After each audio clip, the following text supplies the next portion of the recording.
And boom, we are live. What's up, everyone? Welcome. It's been a while since I've done one of these kind of hangout interview YouTube videos. I used to do a lot more of these. We've got a lot more in the pipeline with LIA members over this year. There's just some cool stories to share, honestly. I think it's fun for the LIA member and I to kind of powwow and hang out and have some one-to-one time. I also think it's really cool for the folks that are sitting on the sidelines. Like, there's hundreds of folks that will watch this video that were where I was at in 2019, or maybe where you were at, Kevin, a year ago. Like, just folks that are kind of in this gray zone. And I think it's like the 4-minute mile syndrome when you see normal people that are just like you, that are doing what you want to do. I think it's really inspiring. So I think this content really resonates. Anyways, Kevin, what's up, man? Who are you? Where are you calling from? Let's share some deets to the people. Yeah, man. So yeah, Kevin McCormack, come from Denver, Denver, Colorado. Historically have been a dentist for the last 7-8 years. Yeah, kind of always been looking for something was always kind of missing in my day, where I just like I need some kind of entrepreneurial business. Like, I just have the knack for business, I think. But yeah, I've looked into a lot of businesses, looked into buying CrossFit gyms, looked into building a new gym, looked into personal training, looked into just all these things. And I have a huge background in fitness as well. So anywho, most of the story is finally I've probably looked at 4 different types of businesses to buy and finally honed in on this one. And I would say just the barrier to entry to this one is probably the biggest pro, I would say, in this whole kind of journey. Is there's really no barrier. It's very little, very little. So for context, when did you get into land, and then when did you join LIA? It's probably about 6 months ago, I would say, somewhere around there. Yeah, pretty much right about 6. I joined LIA in like very end of summer 2023. You had a race. July. Yeah, July, but there was a gap with the race, right? Yeah, I joined and joined the group and all that, and then I had a Leadville 100, which is a 100-mile ultra marathon race through the Rockies, and pretty famous. Yeah, it was pretty tough. So I had that training for it, which is just miles and miles and miles all week. So you just don't have time, and that with another job. So I pretty much just sat on the back burner till probably mid-September. After the race, when proposed on the top of a different mountain to my fiance now, and that went all great and everything. And thank you. Yeah, but point being is yeah, I just didn't have time. So really probably hit the ground running mid-September with actually mailing and actually sending out and actually running the leeways. And it's been good. I've closed a few deals, got some, I would say, from the entire first kind of mailer, I'm kind of looking at around 250 pipeline profit or so. Oh, wow. That's So awesome. yeah, I definitely had some like lucky darts thrown at the board, I would say, first round. But yeah, so it's been good, and I've been excited. I've been able to. That's why I always want to add on to this. This happens to, like, I hear this all the time with LIA members, whether it's like their first 6 months or the first year. I was just talking to Anthony Reese about this. Like, the guy made some multiple 6 figures off of like $7,000 in marketing last year. He's like, yeah, man, I think I just got lucky. And I just heard you say it too. I hear this all the time. I'm like, no, I don't think you got lucky. I think it's actually just how the business works, especially when you execute correctly. Now, like, there's going to be times where you in quotes get unlucky, but like on the bird's eye view, everything's pretty lucky in this business. The cards really stacked in your favor. So joined LIA 6 months ago, really probably in it closer to like more 4 months. And where did you hear about land? How did you hear about land? I'm always curious what the origin story is. Again, I would say like I really like put my feelers out over the last like 3-4 years, because I just realized like dentistry is just not for me. And I've kind of always felt that. So I like really fanned out. I would say I discovered LIA probably 3 to 4 months before joining. So I'd say like this time last year. Okay. So it probably took me a quarter to kind of get on board and be thinking about it. But I discovered it through YouTube, discovered it through really just the Instagram and the whole Instagram algorithm and all that. You just get exposed to different things. And so most of the stuff I get exposed to is like business. And so I'll like do a small dive, and then I'm like, okay, maybe it's not for me.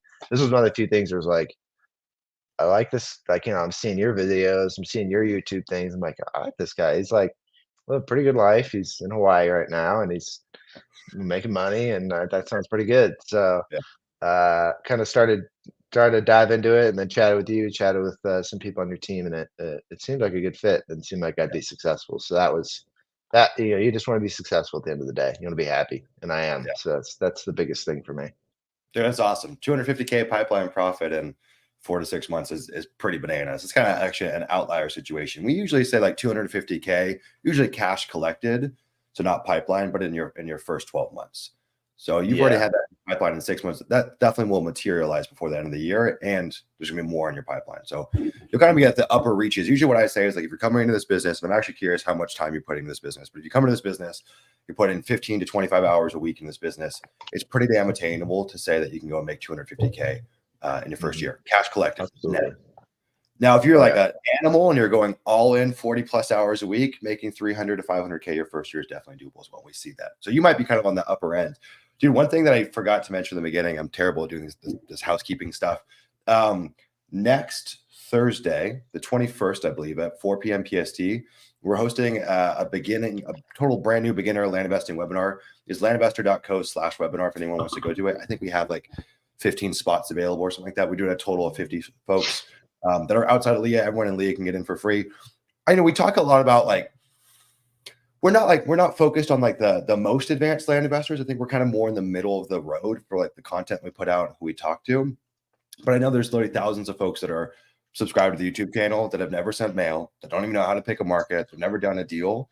So it's kind of the first thing we're putting out for those people. So we're going to go through and show you guys how we select markets, how Land Insights is involved in that, how we go pull data, all the filters we use, how we create offers. We're going to go build out an offer letter together on that webinar. I'm going to give you guys, everyone on that webinar is going to get my purchase agreement that we use, like just going and helping the small guy. Because I think that's where we have the most impact. Just a lot of floaters out there. So anyways, Kevin, how much time we put into the business on average, like in the last 6 months? What does that look like? I'd say per week, probably no more than, I'd say somewhere in the 30s, the low 30s per week. But it's very sporadic, right? Like I'd say the best part about this field is you can make your own hours. So like you can just have a bad day, and you can just not be in the mood. And that's okay. And that's like I've never ever been in a circumstance where it's like, oh, you're just not feeling great today. Honestly, you can probably just handle most of your stuff later today or tomorrow. Yeah. And so like it does come in bigger days. Like some days are much bigger, other days are much lighter. But I'd say probably like 30. I Yeah. think 30 is fair. And that includes, calls and maybe like I want to brush up on skip tracing or something. Yeah. Just like little things here and there. But not anything. I have a lot of free time. How about Yeah. that? There's this like conundrum that I see with more advanced LIA members. They're a year or two in, they start having like this midlife crisis where they're like, dude, I'm fucking 25 years old and I have all this time. And it's actually it's kind of weird because most of your friends don't have that. It's not normal for most people's families to have that. So you're kind of like, they call it like survivor's guilt. Like you're like the one man standing and somehow you have all this time or one lady standing. It is kind of a weird feeling. And honestly, that's what sparked me for creating LIA is I just had all this time and I'm like, dude, what am I doing with my life? Because the truth is great business and land, terrible way to draw fulfillment. You know what I mean? Like you're not really helping the world at any means. Good way to service your needs though. Jeff has a question for you. He says, does Kevin have a team? And what is his least favorite task in running his business? I'm curious to know. So that's definitely a good thing to dive into. I don't have a team. Yeah. Currently looking for VAs. I've spoken to some members in LIA. Again, a great community, people that are willing to go as far as helping to train, VAs or virtual assistants. But right now it's just me, and I'm looking to, really actually start to scale more. I'd like to send out. It'd be really nice to send out 10,000 or more mailers a month. Yeah. And I would say that in terms of what's holding me back from that is the data scrubbing. I like scrubbing the data because to me, you're just saving, you might just be saving pennies or 50 cents here, 50 cents there, but you do that you remove, 5,000 pennies from a data set, then it's like, oh, whoa, okay, that actually has impact now. So I like the idea of removing things that I don't want. Yeah. And that is what takes the longest. I mean, it's just you can be on the computer for so long. It's very hard to not be granular with it. And so I think that is I would really like a team to help me to expand so that other people are taking those scaling tests with regards to data, and with regards to getting mail out. And then at that point, then I'll probably be needing someone to help with new leads, like an acquisition manager. And to me, I'd really like to get this at a 12-month mark. It'd be great to get this to a point where I have enough mail going out that I can support comfortably a VA, an acquisitions manager, and then honestly, at some point, I'd like to have a dispositions manager because long term, I'd like to take this capital and then create another business off it and reinvest, whether that's buying apartments with tenants so that you have much more cleaner cash flow. Okay, you're getting X cash a month, whether or not you have a deal closed. I haven't really looked into all that, but my brain just really kind of goes the moment I start thinking like, okay, this is doing well. Do I just really triple down on this or double down on this and go heavy on land, or do I then splice out and then look at these much more higher priced markets to enter Yeah. that are good for long-term returns? Yeah. Dude, a lot to unpack there. I'm going to start with the last part. So what I found as I've never been proven wrong in this thus far in the land space. If you were talking about just simply making more money, the best thing you can do is double down, triple down. There's a really interesting YouTube video I watched where this guy interviews a bunch of billionaires. No one became a billionaire in these interviews in less than 30 years. And I'm not saying that's the goal, but I just think it's interesting to study. So no one became a billionaire less than 30 years. And every single person that was a billionaire on that list made the money from one way, one business, one idea, one concept. There was not one person that did it by diversifying. And so I think if we're talking about just all out performance, I would do just more land. But we still need a way, because land just sucks on the tax perspective. But you could go and invest in someone else's apartment deals, like go invest in a fund and get exposure and let them be the experts there and you be the expert here. That's kind of my thinking. When I first got into this business, I did the same thing, dude. It's like all of a sudden the world was my oyster. And I'm like, dude, I could apply this to any other real estate vertical. And I wanted to start dabbling. I just think it's a gargantuan waste of time. I do think you need depreciation. I think long-term assets make sense. It's a great cash flow business. Go build wealth elsewhere, but in the most passive way possible. I think investing in other people's deals is not a bad idea. It just depends on what you want, though. I mean, that's just like, if we're talking about optimizing for all-out growth, I think that's the best bet. A couple of things I want to chime in on with what you said. So when you talk about scrubbing data, just for everyone here, you're talking about removing weird properties you wouldn't want to buy, landlocked, flood zone, that kind of stuff? Exactly. Yep. Nothing fancy. Cool. Just anything that I wouldn't want to buy as an individual. Super smart. And I would say, don't hire someone for that. Just wait till March 27th, because there's something really cool that I think is going to essentially remedy that, because it's a real pain in the ass. And I think it's a necessary evil, but there's a way to do it where you don't need an army of people doing it for you. And the problem with that, the turnaround is really slow. So it might take them 3, 4, 5 days to scrub a couple thousand records. And so there's like this big lag time, which there already is a huge lag time with their marketing just in general. An interesting parallel that I've seen is the folks that had the best results in the shortest time. There's a commonality with what you just said there. They're all snipers with their marketing. There's no waste in their marketing. They're not just shotgunning. They're very particular with how they select markets, very particular with their pricing, and they remove all the excess. Anything they wouldn't want to buy, it's gone. I'm going to go back to Anthony Reese. I think it's such an interesting story. That dude spends fucking weeks building his mailers, but he turned $7,000 into marketing into hundreds of thousands. Like, that doesn't happen by accident. And that's why I told him, like, dude, that's not luck. That's you're a sniper. It sounds like you kind of do the same thing, right? Yeah. I would say, and most of that came from just like, I want to start and only invest X amount of money. So I think we all talked initially, and I think the number you give most people is, realistically like 20K is probably the least you're going to start with, like in a 90-day kind of challenge, kind of a circumstance. And so I kept that to 15.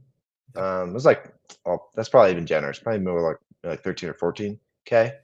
And so that was kind of my goal. And that was like, okay, I'm gonna be really detailed with the mail that goes out, not like from the standpoint of spending, days on a mailer, but a mailer would definitely take me at least 2 days, because it's like one day I will spend 5 hours scrubbing. And it's just, when I'm done with that, I'm done I'm just done. I'll do calls, but like, I'm not looking at another computer screen, because it's just, you're just fried. And so to me, that's just not a good use of my time. I want to be involved in the things that are going to drive or be much more important in the flow of cash. How about that? Yeah. Yeah, higher leverage activities. Mhm.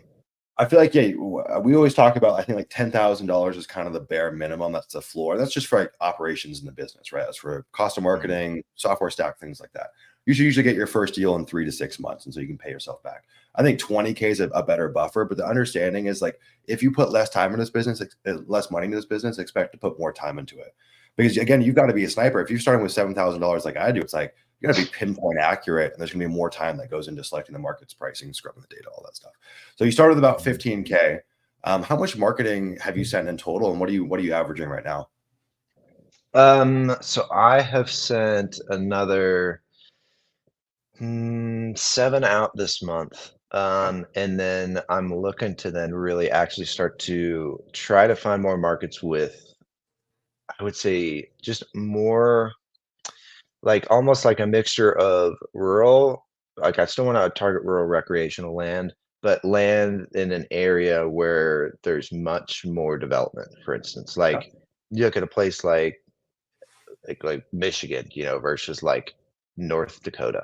Okay. Yeah. So like Michigan, tons of people, tons of rural land, but like you look at the map and there's tons of roads. So like you aren't having to like kill yourself in your scrub of data. Whereas like you go out to Ohio where I do a lot of well, I've done a lot of mail and I've had a lot of success out there. Boy, you're scrubbing all day. You're scrubbing stuff off. You're scrubbing like tops of mountains and little circles that are basically like mineral rights and like just different things that you really. It just goes from like this could be a quick mailer to like I am spending all day on it. So it's more about like now trying to identify markets where either I can handle it myself and the market is structured in a way where the scrubbing of the data isn't as needed for whatever various reasons you wanna call that, and or hiring a team and then not having to worry about it. Yeah. So that's the latter's what I prefer to do because I don't want to work in one place forever. Yeah. Yeah. So 7,000 mailers this month. Can I grill you a little bit about your KPIs? Do you have anything in front of you so we could go through this together? Oh, dude, that's gonna be like the one thing that like I'm terrible about. I really gotta like put that all together. Do you think you could? We do need to put that together. I Just know. use. I don't have a great KPI or budget spreadsheet yet. Okay. It's been like 4 months, so it just all happened way faster than I Yeah. expected. I'm Do you just know how like, much? okay, I know how much I sent out, I know how Yeah. much is coming in, and I know in a month I'm probably like, yeah, gonna be swimming in 6 figures. So like in one deal. So I'm like, okay, like Wow. I'll bring it all together. But yeah, no, that's literally next on my list is like I need to CPA, LLC, uh, all my budgets and all my KPIs and stuff. Because yeah, that's of all the things I lack the most on, that's where it's at for I'm the sure. same way. I think anyone that's quick to take action and is kind of more like that visionary side of things, there's always a kind of a mess that's behind them because they're just moving so quick. And I'm definitely the same way. I would just go in for starters, just go and use the templates inside of LIA for your like for all your KPIs. It's super simple. There's definitely more you could add to it, but it's a really good starting point. At the end of the day, though, I think this business requires a bookkeeper because it's really hard to figure Mhm. everything out unless you're doing one deal a month, but it gets real fuzzy when you've got a bunch of deals going on and double closes and just random expenses. So a bookkeeper is the best thing you can hire, I think, in this business. It's cheap. You can get one for 500, $700 a month, depending on how much volume you're doing. We've got an amazing team out of Florida that does our books and taxes, and they're totally ramped up on land. Like, tons of folks use them. I think it's Yeah. a worthwhile expense. And then every month I get like a full profit and loss statement that is always way more detailed than my KPIs. Well, let's just do some simple math here together. How much roughly mail have you sent in the last, whatever, 4, 5, 6 months, however long it's actually been since you've been mailing? Probably 20. All right, Yeah. 20,000. How many contracts have you gotten on the acquisition side that you've moved forward with? 1, 2, 3. At least 6. 6. Okay. So Yeah. 6 that you move forward with. So we're averaging one deal per 3,300 mailers. Now, if we had to average out the gross for those 6 deals, what would you say the average is? I guess we could 30, back in 30. 250. 30. Oh, gross. I would say so gross anywhere from like 30 to 50. Like Wow. Okay. they're typically a good size. The last one I did was in Ohio. We had a spread. It was a buy for 36, sell for 96, 95. Wow. And we would have even done better, but we had there's like junk in the back of the property, and the realtor didn't identify it in our initial walks of the property. Well, his initial walks of the property. Long story short, we had to spend almost 13K in junk removal. It was like 4 tons worth of Yeah. junk. It was a generational landfill, as the realtor called it when he finally saw it, and it was a headache. And so that kind of crushed part of our margins, but I mean, we still walked away with 50K. So Wow. It's a good um, deal. it's pretty great. Yeah, I just had like I really enjoy being upstream, Yeah. and being talking about much larger acreage, much larger deals. I would rather do 2 or 3 deals a quarter and then be huge rather than do a bunch of like 10K, 9K, 8K spreads, because it's just like all that effort and all that time. It's the same. Yeah. It's the same as a It big deal. is. Yeah, I think especially as a one man band, it's like the easiest lever you can pull on. Like, I always like to think about leverage, and I'm like, bigger deals, same input, way more output. I just think it makes a lot of Mhm. sense. But given that the 20,000 mailers, let's say with data and all that jazz, that's probably, I don't know, 12 grand. That's pretty conservative in marketing spend Mhm. to bring in over 200K in pipeline. Those are pretty damn good numbers. Those are pretty good Yeah. numbers. What Yeah, would man. I you look. what would you attribute that to? Is it the how analytical you are on the marketing side, or is it you on the phones? Because it's usually one of the two. I would say probably more the. It's probably a little bit of both, because to be honest, I could be better at the markets I'm selecting. Kind of how I alluded to earlier. I'm picking markets that are taking a really long time to work through. Yeah. I think I'm doing a good job with it though. So, but I also like I've always said my strength is like that I could talk to anyone. I could show up at a bar alone, go to the bar, get food, get a beer, and I can talk to anyone that's around me. Like it's Yeah. just you got to be able to have that skill. And to me, Yeah. that's just a life skill. And so, like for instance, as a dentist, like I would have to be pulled out of the room, or we would run behind because I would just talk too much. It was not so slow. I would Yeah. just talk, and I'd talk about anything and everything. It was just I could be in there for an hour without a problem with a stranger, and then my assistants are like, Dr. McCormack, we gotta get going, man. So I think that really being personable is probably the number one skill to have, because you're in a service industry, so to speak. You're not really selling a product here, so you got to be good with people. And if Yeah. that ain't there, like that's fine. You don't have to be good with people. Hire someone that's good with people. Let them do it Right. for you. Right. Yeah. And I know what always you're say good at. two avatars, right? You're amazing at data, terrible on the phones, or the inverse. I mean, you're really dangerous if you can be good at both. For anyone here that's like, damn, I don't feel that personable, you can still get away with it. Just expect more time going in with the accuracy of the offers you're creating. For someone like me, I'm like, dude, I'd rather be a little fuzzier on the marketing and the pricing, and then just work the lead once it comes in. I still think it's a higher value skill to be personable than just being great at data, but I've seen both Mhm. work. Um, I would love to get to a point where pricing is so good. Like I would love it with our land insights platform. yeah, I would love like a webinar of only the pricing on that, yeah, and yeah, only the genie on that, because like even when we do these like dives into just land insights, it's like, well, I'm like, oh, like even with that, like the pricing, I still feel like I gotta do my own pricing, I gotta do this and that. But like if you could figure out a way to just spit that mail out, but get it really, really, really accurate, so yep, that most of your deals are close to where you want them, if not there already. Like nothing feels better than getting a letter, your purchase agreement signed in the mail, just one day in the mail.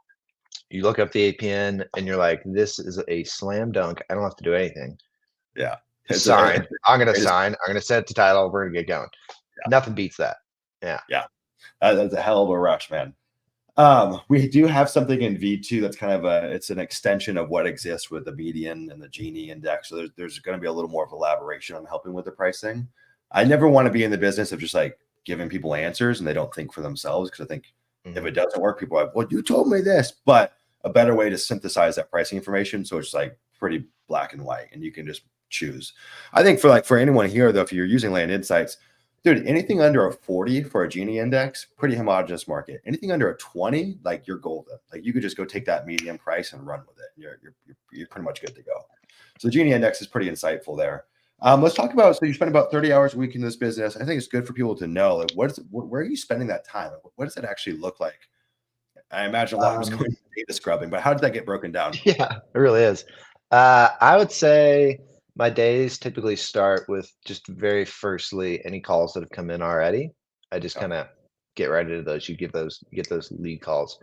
I'd say probably 1 to 2 days a week, I'll do a market, Okay. and that's gonna be ramping up a lot more, obviously, now wanting to send out more mail, but I'll do a market, and that's typically 1 to 2 days, and that's pretty much my whole focus. Like, I'll sneak in seller, realtor calls, this and that there, check in on things.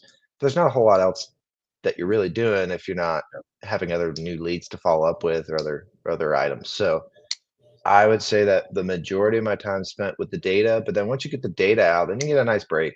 The rest of the week, that's kind of like like if you proverbially had like your W-2 day job, and 1 day a week you have a long day, right? Where you come home a couple hours later than usual. That's pretty much all the data scripting day is. You just know like, "Ugh, this is gonna be a long day. You get it all done. And then the rest of the week is a lot easier because you're not dealing with that anymore. Yeah. You're answering calls, you're doing the money stuff the rest of the week. Yeah. Yeah. This business is like, I definitely would never want to pitch it as like a side hustle kind of thing. I just hate that stuff, but it Mhm. really is a business that does lend well to minimal time involvement. You're not servicing clients, you don't have to invent a product or an idea and get product market fit. You already know there's demand for land, and you could be looking at an average of 30, 40, 50K per deal that you do. It's just like, you don't need to do many deals, right? Most Mhm. people have, I always think about like the agency model, right? People that go and have like creative agencies or Facebook ads agencies. And I'm like, low ticket, you got to get product market fit. You got to be really skillful to actually run the ads. You got all these, client complaints and problems you have to deal with. It's the best business model ever in terms of the bang for your buck on time invested. Just Mhm. for my own insight, you were kind of in the studying of business mode, trying to figure out your next move. What were you comparing to land? Like, was there anything that was a runner up? I'm just curious. Um, the only thing that has ever come to fruition that I was really like get close to signing was there's a while I was still practicing again, like I still have my dental license and stuff, but um I would say about a year ago, I had the opportunity to buy a specialized practice in oral health, and Mhm. that would have, I mean, that was, a multi-million dollar, that's like not even owning, just working there would have taken home, 400K. But Wow. that's pre-tax, right? So then you can't write any of that off. All that's coming to you post-tax. And so there's a lot of things that you can do with pre-tax money, even just as simple as putting in a money market account, making 4% on a bond fund, in the Yeah. stock market. Like it's your tax money, so you don't want to you don't want to like lose that and Yeah. like go to Vegas with it. But um, yeah, to me, I would say there's not anything. So I would say the other part of that, massive, massive investment. I was about to be taking out a loan for a couple mil. Wow. This, I didn't take any loans out, Yeah. you know, Yeah. 20K, 15K. It's So to crazy. me, the barrier to entry of this financially is really nice for people who, especially like me, have really felt out of place maybe in their own career and Yeah. are looking what else is out there. I want to do business. I don't even like maybe some people probably don't even care what kind of field, right? There's like, I just have this business mind. I want to run a business. I want to be in that seat. Yeah. This is a nice one where you don't have to break the bank. You can literally belly flop and you're okay, you know. Yeah. Y- I And know. and you won't. You just won't. It's just even if you belly flopped on 14,000 of your mailers from your first mailer, like you're gonna do okay with the other thousand. You just are. You're gonna win. Yeah. Yeah, we just had a campaign completely crap the bed, just terrible. 25,000 mailers testing these new designs, about Same here. $14,000 spent. Yeah, just crap the bed. And it sucks, right? I mean, we'll still probably break even or make a little bit on it. But like, that's where all the risk is. It's just in the marketing. Like, you never, like, dude, you maybe like don't make as much as you thought on a deal, but you're buying with such a margin of safety. There's like really no risk there unless you're buying like very speculative deals. But even the worst case, which is a mailer bombing, which does happen, well, we're going to break even or make a little less. We're not going to make 10x on our money, but money will make 2x. Oh, big whoop. There's just such a margin of safety in this business. It's just shocking to me. Mhm. Dude, I've got a personal question for you that I'm just genuinely curious about.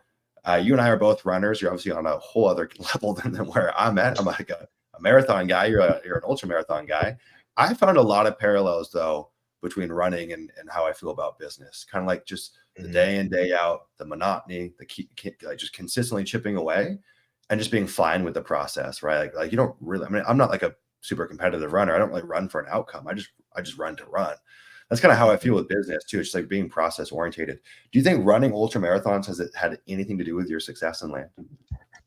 100%. I Yeah. mean, before, so I just like you, I'd say so 2 years ago, my current fiance, I mean, she's done a lot of 100-mile races, Ironman. She's like a beast, you know. She's college soccer, professional soccer offers. So she's, a different level. And so after we kind of linked up, yeah, I get this kind of itch to like, oh, like what's this all about? And to me, I would say breaking through those barriers really teaches you in like distance or whatever. It just shows you that like once you break through that barrier, like, oh, what are these other things that I could like all of a sudden your mind like expands. You're like, oh, I could break through barriers in so many other aspects of my life. So I would say that so last year, 2022, I did a 100-mile race, same race, completely failed it, chose to give up, mindset was not there. And the difference in the person I was at that race versus the race this past year, that we were talking about, um, there was the attitude that I will be successful. It doesn't matter what's happening. And that attitude is what brought me, I would say, to finally stepping away from my W-2, the career I thought I was gonna be in until I die or till I retire, and it gave me I would say it gives you the courage to realize that, like, this may be a physical thing you're comparing it to, like running or working out or losing weight, but once you have that win, that little tiny win adds to other wins, and those other wins add to other wins, and then you start to just feel good, and then you're successful, It's like, not that hard. I think a lot of things we put on ourselves and we beat ourselves down, and we really have to like get that perspective. And I think running gives that perspective. It's like, the world ain't ended. It just isn't. Yeah. Just get up, do it again tomorrow. Yeah. Yeah. I think like if you're brand new to the world of trying to improve your life, whatever the facet is, and usually people start with money because most people aren't in a good financial shape initially.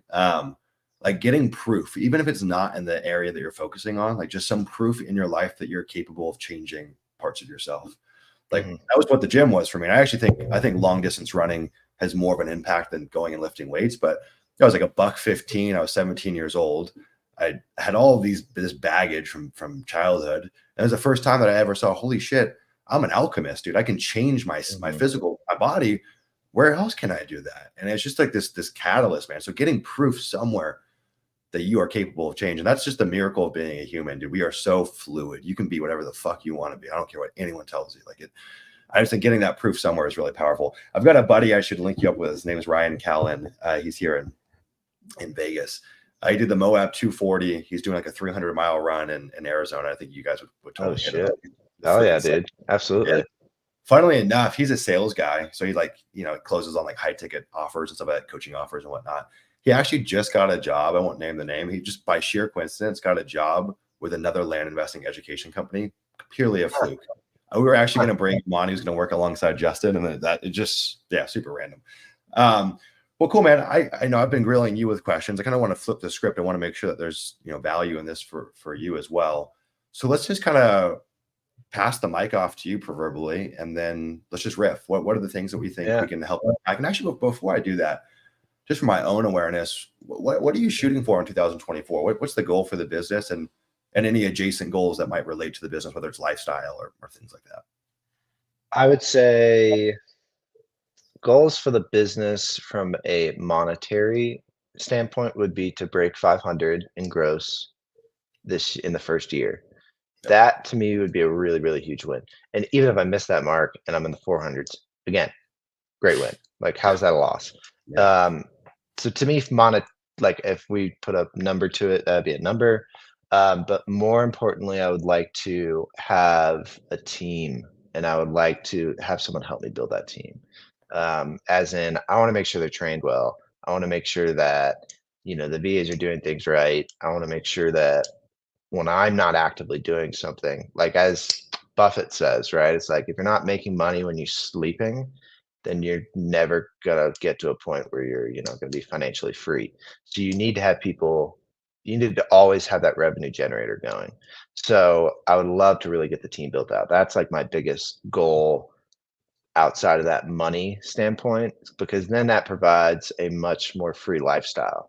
But I'll be honest, if I'm being really selfish, so very similar to your girlfriend, Yeah. right? Okay. So my fiance is she's stepping away from her job as well.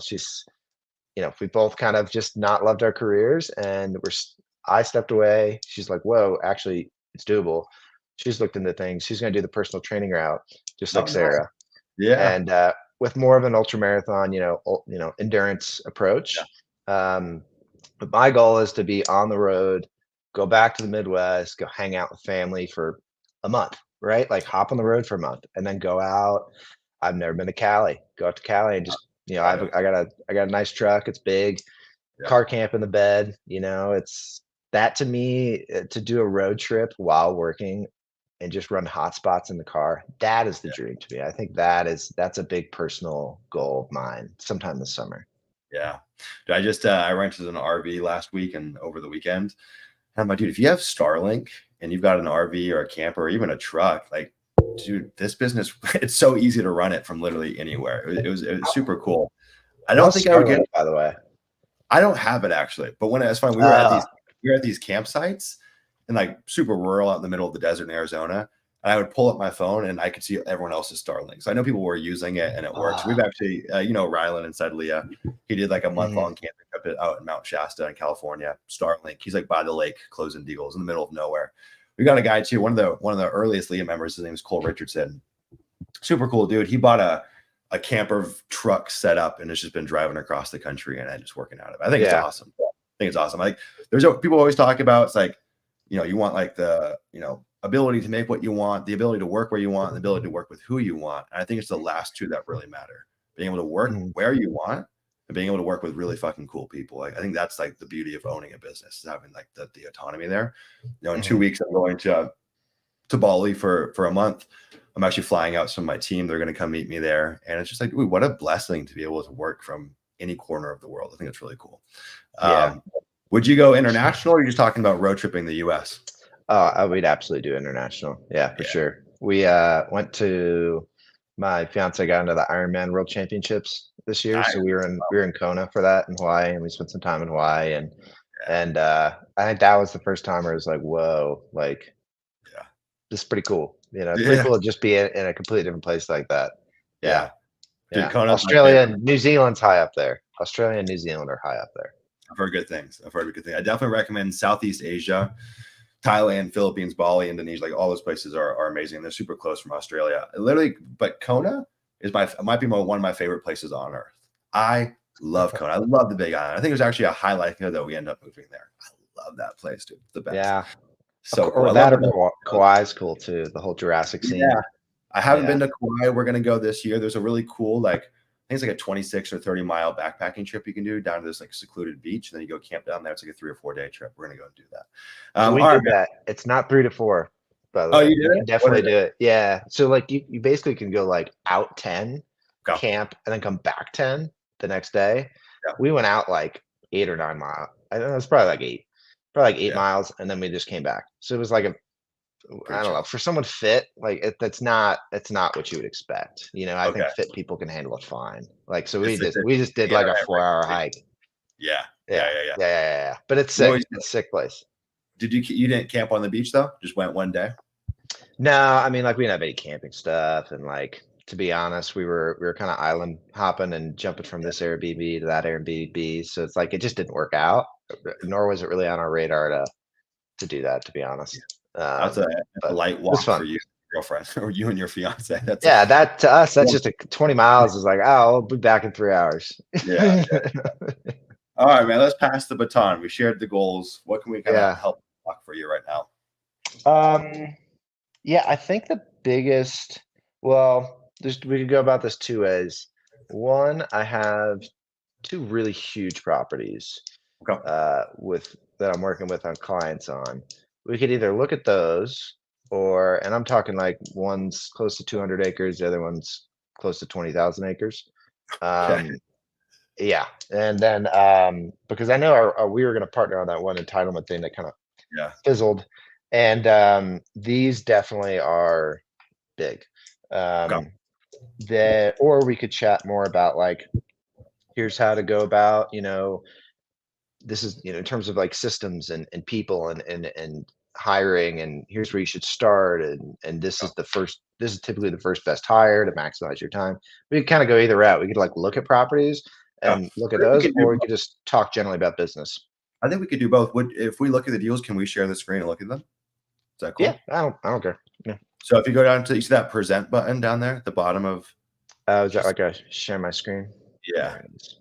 get that queued up. I'm going to be right back. I'm just going to grab a water. If Yeah, you should have you're any good. trouble getting that pulled up.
All right, guys, we're going to share and review these deals. I have a high level of trust with this community, but if I find out anyone tries to do anything shady, I will rain down with brimstone and fire on you. So don't do anything that I wouldn't do. Boom. All right. There we go. Well, yeah, I try to get it so the names aren't up there too. Okay, cool. Can you see this? Yeah. Kind of. Can you Sweet. zoom out a little bit so I can see the road frontage, or is it all these? Is it all three of these properties or four properties? Yeah. So this is kind of a deep. Well, yeah, we'll take a superficial deep dive. Yeah. So we're in Ohio right now, just kind of northwest of Columbus. Okay. All right. So I've done. There's a lot of hunting over here. That's where I've gotten some property sold recently. Okay. This property is very unique. It's a wet. I mean, there's 4 tracks, 185 acres in total. Want to sell it as a whole. I've mailed one individual portion, and then they listed, so you can see 3.5. This has been listed for 3.5. So all this over here comes up over here, and then you have another road frontage there. Couple ponds. So basically, what happened is this used to be pretty arid and sandy. The people who own this took it, changed it into a everything like it's a waterfowl protected hunting area now. Okay, so it's like a state protected wetland preservation area with 10 acres of which you're allowed to build on. So it's a unique situation where it really is going to have to be sold as a hunting property, essentially, Okay. because of the way it's been set up. He's got different tills and just different things that maintain the water level in different areas where like this lake can be drained to irrigate this area or to change the water table over here. And so like it's pretty advanced in terms of like what he is invested in the property. Yeah. Listed at 3.5 mil. It's been on the market for a year, pretty much been crickets. So I reached out to him on one of them, kind of let him know, okay, I'd be interested, but there's definitely some implications with regards to like this just isn't going to sell for 3.5 mil. Like we got to be able to buy it at a price that will make sense for selling.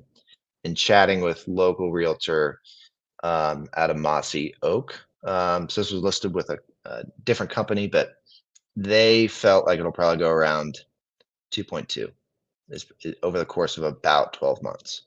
So it'd be a really long listing. It'd be a long close, which is actually fine because the owner wants to restructure his LLC, and he said it'll take 12 months. So he's like completely cool with that, cool with the marketing addendum. So it's really more about, can we get this to a price? Can we get this to a point where we feel confident enough to go under contract, maybe around 1.5 or 1.7, right? Because if it's a DC and I have back out clause in there to protect me in the event that like no one is even interested in this, well, there's really no loss there Yep. except time, which to me is not a big deal. I mean, I would rather have, if it's a matter of do I get a deal and have it on the market for 12 months, or do I not get it at all? Like to me, that's just an opportunity cost. And if you can handle the opportunity cost, go for it. Yep. So that's kind of where we're at with this, where I kind of let them know realistically, my offer would be in the 8,000 to 10,000 an acre range. That's off the top of my head. So if the math is wrong on that, but I'm pretty sure that's right. And I think at the 3.5 mark, it's just under 19,000 an acre. Wow. That makes sense. You're asking a lot. Dude, it's a lot. Yeah, it's a Yeah. lot. But so yeah, I think they're really reaching. So anywho, but yeah, this whole thing, it's almost just imagine the whole border, right? And then just in the center, they're hunting, it's for hunting waterfowl. To me, Okay. I'm just like, they've hunting leases, they have state leases, they have different things on it. To me, this is more of a, is it worth it? Can the seller come to a price point? He's he's definitely been very, responsive with me, mainly because it sounds like he hasn't had any interest at all. So Yeah. that's a good thing. Um, so yeah, so I don't know, your 2 cents or your thoughts, and I can play and change up the views or give you whatever you want, topography, this or that. Yeah. So the on market double close is a tough one, right? It can happen, but like we think about it just pragmatically from the seller's view. If the guy takes it down to 8,000 an acre and he's still waiting to wait 12 months to have us go and work it and try to sell it, why would he not just take it from 19 to 12 or 14 or whatever thousand an acre and just wait the 12 months himself and then capture that delta that we would otherwise capture? Now there is a kind of a concept that we talk about with sellers, which is a bird in the hand is better than two in the bush, right? A sure thing, a signed contract is better than you get staying on market and hoping and praying that you get something. And sellers do value that. That can be enough to move the needle. But statistically, these are really hard deals to do because they've already gone through the friction of finding the realtor and listing it, which that's usually why someone goes with us because they don't want to go down that rabbit hole. So you're talking about in 5 minutes, he could tell his realtor, hey, drop that to 12K an acre, and they definitely get an offer in the next year. Or he takes a contract from us at 8K an acre. And it's not saying that they won't do it. They're just harder deals to do. And then the next question is, okay, well, what's the earnest money deposit, right? He's definitely gonna want some skin in the game. And for a multi 7-figure property, I mean, he could be asking for a ton. It just depends on what you discuss with them. But for deals like this, like early and often, I want to get the fact across to them that we are so far off on price. Because what will happen is people will string you along. So have you guys had any discussion about that 8 to 9,000 acre mark? Yeah, they have kind of a partnership. There's just like 2 or 3 of them. No. And essentially, I was told that's a start. But again, after being told it's quote a start, Yeah. I've been contacted several times Okay. about it. Interesting. So Yeah. he's definitely like his listing came up this past Friday. Okay. And I've already gotten outreach from him without me reaching out to him. So Yeah. Just tell you I something. think, yeah, that's kind of where I'm at. It's like in reading the land. Yeah, of course. Like very simply, he could just drop the price. That's what I would do, right? But some people maybe just aren't interested in doing it anymore, or they just want to get it done, or they have someone interested. And they're like, you know what? I know we wanted this much, but like we'd be happy with this much. So his valuation of the property was essentially that it was the value of of the land plus essentially the effort, time, regulations, this and that he had hoops he had to jump through in order to get it as a state recognized like wetlands preservation area. Um, so it is like unique in that sense. Again, I think it's a little bit out of the hunting territory for me, but I guess this is just pretty rural. There's some tracks over here. There's some automobile manufacturing out here. Okay. So, like, yeah, here's Honda. Um, so anywho, yeah, it's a little bit out of the air than I would have expected. And so again, it's kind of one of those situations where it's like, okay, does the scarcity drive value or does it remove value? Does the fact that it's so unique drive value or add value? Like Yeah. it's hard to discern that, and the only way to make it reasonable and to reduce risk is to obviously get, probably a 50% price reduction realistically on Yeah. this. That's Yeah. probably the highest I could go in buying. I don't think I could feel comfortable buying above 170, 1.75 Yep. and going, you couldn't go higher with any certainty. And so then, Yeah. yeah, it would fall out. And then, so that's this. And then of course, then the other property I have, that's more of like, thinking more about trying to partner with the Okay. seller. Okay. Obviously this guy doesn't need it. He's already got a realtor, but I don't think the other one would be a good one from a partnership standpoint, and would also actually make sense from a partnership standpoint, in the event that you'd be interested as well, doing, trying to do something again together, just because of the size of it. I mean, Okay. realistically, it's probably gonna be listed for 20 mil, That's ridiculous. So It's it's just ridiculous. like You can't at a say I've ever certain spent more point, you time. need more infrastructure and you need more connections, and you also want to present a very professional and a package present yourself in a way that the seller's like, whoa, that Yeah. I like where they're coming from. They the way they discuss things, the way they go about things, they obviously know what they're doing. And I can provide a lot of things as myself, but at a certain point, it's not as polished and as a pretty of a package as if you had a team of 10 people or a team of 20 people or whatever it is, or even just two entrepreneurs in the space working together on it, for the seller. So the other one it would be pretty interesting when you see it. Okay. Um, I but just want to yeah, add one more thing to this, or two more things. So it's interesting how like to the like value is all it's all subjective, right? Like for someone like us, I think the value of this being a state classified wetlands is actually a knock against it, because I think that for on market deals, typically the only logical path forward is taking that deal and doing some kind of value add so we can force appreciation, which we can't do that in this case. The other right. thing is, if we think about who would be the highest and best buyer or highest best use for it, I mean, maybe if there's manufacturing going on in the market, maybe it's manufacturing. But again, state wetlands property is never going to be viable for that.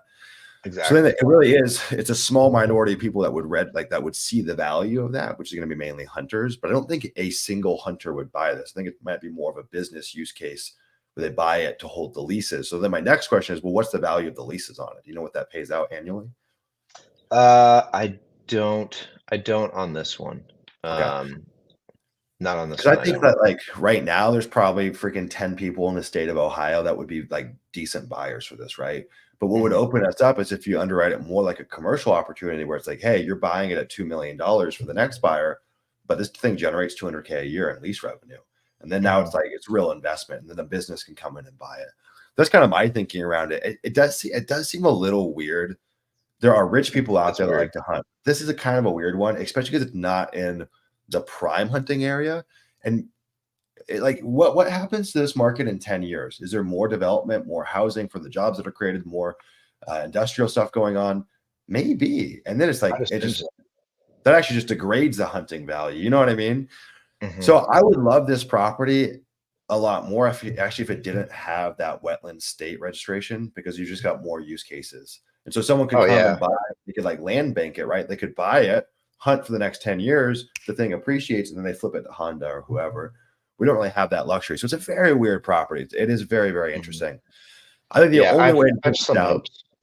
yeah, yeah. I think the only way to take this down would be a double close, obviously. We'd need plenty Mhm. of time because this is going to take at least 12 months to sell. We need a low earnest money deposit, and we need the seller to be just wanting a sure thing more so than waiting on market and hoping, you know what I mean? And there's folks out there that do want that. Mhm. Again, with leads like this, both with the opportunity kind of being and the lead being kind of just given their situation, Mhm. I want to get that pre-qualification out early, because what happens is I'm sure you felt this now in this business. You ever gotten strung along by a seller? Like think about Oh, the yeah, guy in Durham, North Carolina. I mean, like that's a good example, right? dude. People that just Really, last minute seriously. final hour dick you around. It's like, okay, I don't want to get into those black holes that just suck all this time just to find out, oh, we're not even seeing eye to eye. So I would go back to this guy. You could even get like I love getting just a rough draft offer in front of people to show, hey, look, we mean business. Here's the numbers. You don't have to sign it yet. We don't have to commit to it, but just to see like what's their reaction, and we can kind of use that as a litmus test. Yeah. Yeah, to me, I think kind of doing that and underwriting it around like 1.5 and seeing what the reaction um, is realistically probably a good thing. But yeah, I Yeah. think I agree with that thought though. I mean, I think a lot of times we as, business operators or operators of the screen, so to speak, we just distract our own selves. Yeah. So it's it's half the time it's not the property, it's us misrepresenting what the property is. Yeah. Jeff has a question. I don't know if you know this. Have you done any double closes in Ohio yet? Not in Ohio, to my knowledge, pass through and the research that I've done, pass through funding is not allowed, meaning a double close in Ohio. So No. it is you have to have like a transaction funder. So you Okay. got to go like a transaction route. You can still get a like I have a property that marketing addendum is signed and all that, and so we're marketing it, and we photos and drone, it's up on MLS and all that. But we when we come to the closing table, it'll have to be either a hard money loan or a transaction lender, which again, LIA, great community, already have a transaction lender that beats transaction lending's rates, transactionlending.com's rates. So again, just great Yeah. community. Yeah. Jeff, one thing I want to chime in here, and for anyone watching this, I sometimes I feel like I say the same things over and over again, but I hope it penetrates and resonates. Penetrates is a weird way to put it, but like, dude, it is so variable. It's like it doesn't really matter about the state. There are some states where it's a little harder to double close for sure, but it is so variable based on the people that you work with, the title company and the realtor. I've been in states or seen LIA member in states that everyone thinks pass-through funding is impossible. They just found the right person and they can do pass-through funding. So like it can range wildly. Same thing for the contracts that you need. Some places like, oh, you have to have a power of attorney signed. Find the right realtor and they might tell you otherwise. So I hate blanketing markets and states and just saying it's a big no. Some places it's going to be harder, and some places it is a no. But more times than not, if you look under every nook and cranny, it is possible. And usually, Jeff, the thing to do is to look for the smaller title companies, the title companies that aren't held to as strict of a standard as like a First American or something like that. Their underwriting is very, very conservative. Like they insure these policies and they don't want anything on the books that looks sketchy. So sometimes finding a smaller title shop, their risk parameters are a whole lot different, both for taking deals that have messy title that they're willing to still insure where another bigger title company won't, but also for more creative funding and financing routes. So I just want to put that out there for everyone here. Do you want to look at the next one, Kevin? Yeah, I'm bringing it up right now. I was just stopping the screen share for a moment. Okay. Okay, so this one is again massive. So Is this the it's just Colorado one? like, yeah, yeah, Okay. this is definitely one that I would want to partner with someone on. Um, I think the only way that this becomes truly a good deal is with not only a good presented package, um, but also showing the professionalism aspect, that like, hey, it's not. I don't think it would be appropriate for this to be just me, in my house managing this. Um, I don't know. That's not kind of where I stand on that. Um, I just don't think that. I mean, like for instance, like I have a realtor on this already. We already have an assessor. This is gonna be so hard to view, because it won't give us all the parcels when we back out. I think I actually have a,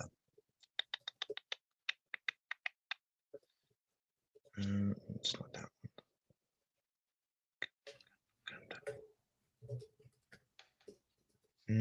I had a different, photo of it that was a little bit better. Let's see here. What is this No, property being used don't have for it with currently? me. Is it like it's like an ag property, ag lease or something? Yeah, so it's like 20,000 acres. There's a state, that he sold some to the state and there's a state lease back. So there's like 5,000 of it that's that. Yeah. He used it previously for cattle, grazing. There's like a home site down here. But essentially it is all grazing land essentially, but it's 19,000 acres worth. And the way it parcels out is essentially there's a big square, and within that square, we're gonna have random little checkerboard state leases in it, just Mm, like a checkerboard. And mhm. so it really kind of landlocks if you try to partition off a piece of it. And here you can see a lot of the ag part. Um, essentially, this is just like a massive tract of land where are there buyers for this? 100%. You know, the assessor and the realtor I've been working with already were like, oh gosh, I can already think of 8 to 10 people, from Texas that would probably immediately jump on this. Yep. Um, so the good news is, we already have like likely buyers.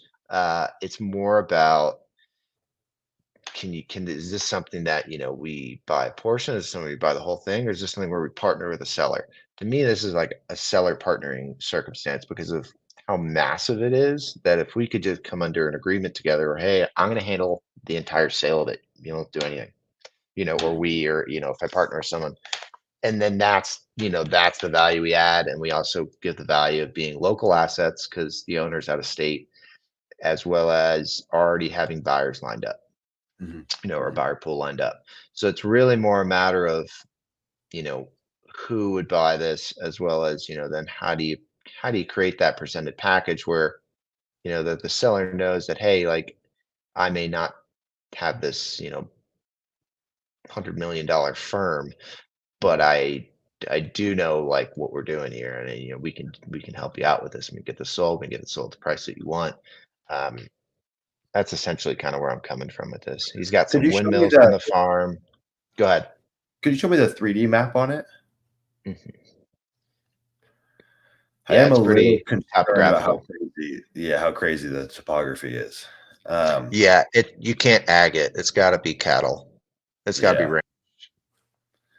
Yeah, I mean, there definitely are many, many ranchers out there that would be a good fit for this. I think the partnership definitely becomes it's not again, it's never a question of if it's not possible, but it becomes a little more difficult when we're not bringing anything to the table in terms of value add, right? When we can bring some kind of Exactly. like we're bringing marketing to the table, but we're obviously not the only people that can, know how to market properties. I think the best case scenario for a partnership is, hey, we're going to entitle something about it, all that jazz. Hmm. So, I think the only thing that like would be potentially viable here that would give us an edge where the guy might actually say, "Oh shit, Kevin is the guy for me," is like almost if you it'd be dicey because you get cut out of the deal pretty quick. But like if you could bring this guy a buyer that's already teed up and then just like assign the contract and take a spread out of that, like essentially wholesale this almost. I actually Hmm. think that might be more realistic than the seller saying, "Hey, we're going to go in and partner on this," right? Because we're just not going to bring anything to the table. But if we could queue up a buyer and bring that to them, would be very interesting. And who would be a buyer for this? I mean, there's hedge funds out there that would buy this. There's people obviously It, people that just do for cattle themselves. 1031s. There's Yeah, a lot there's of rich people out there.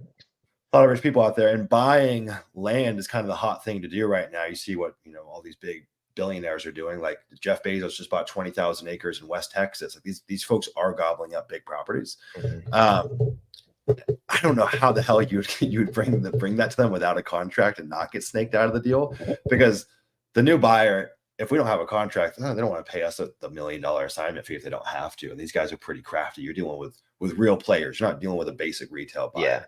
Oh I yeah, think and this guy has background in realty too, so it's not like he's not, he knows the game. Put it that way. yeah. I just think that I think it would be tough to just convince them to be like, hey, cut me into a partnership.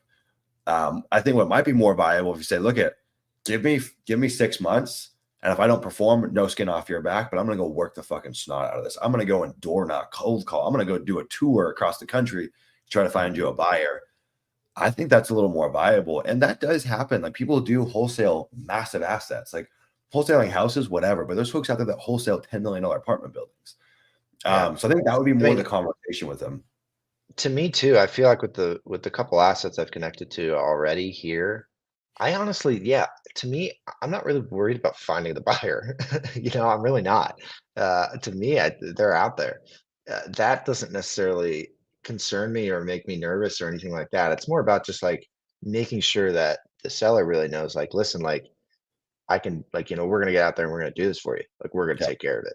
And Yeah. that they feel confident in that too. And it's almost like a dual discussion of like, okay, not just like how do you like go about properties this size, something selling for, over 20 mil, or 20,000 acres, whatever it is. It's not really necessarily about that. It's more about like, I care about him knowing that we will do a good job. And I also like coming off without necessarily having to answer that question. So that's kind of where I come from with the team aspect too, and wanting to build a bigger team. Cause it's like, well, you have a little bit, you got more to talk about, and you've got more of a backing when you have a Yep. team, and Yep. it gives a more presented package.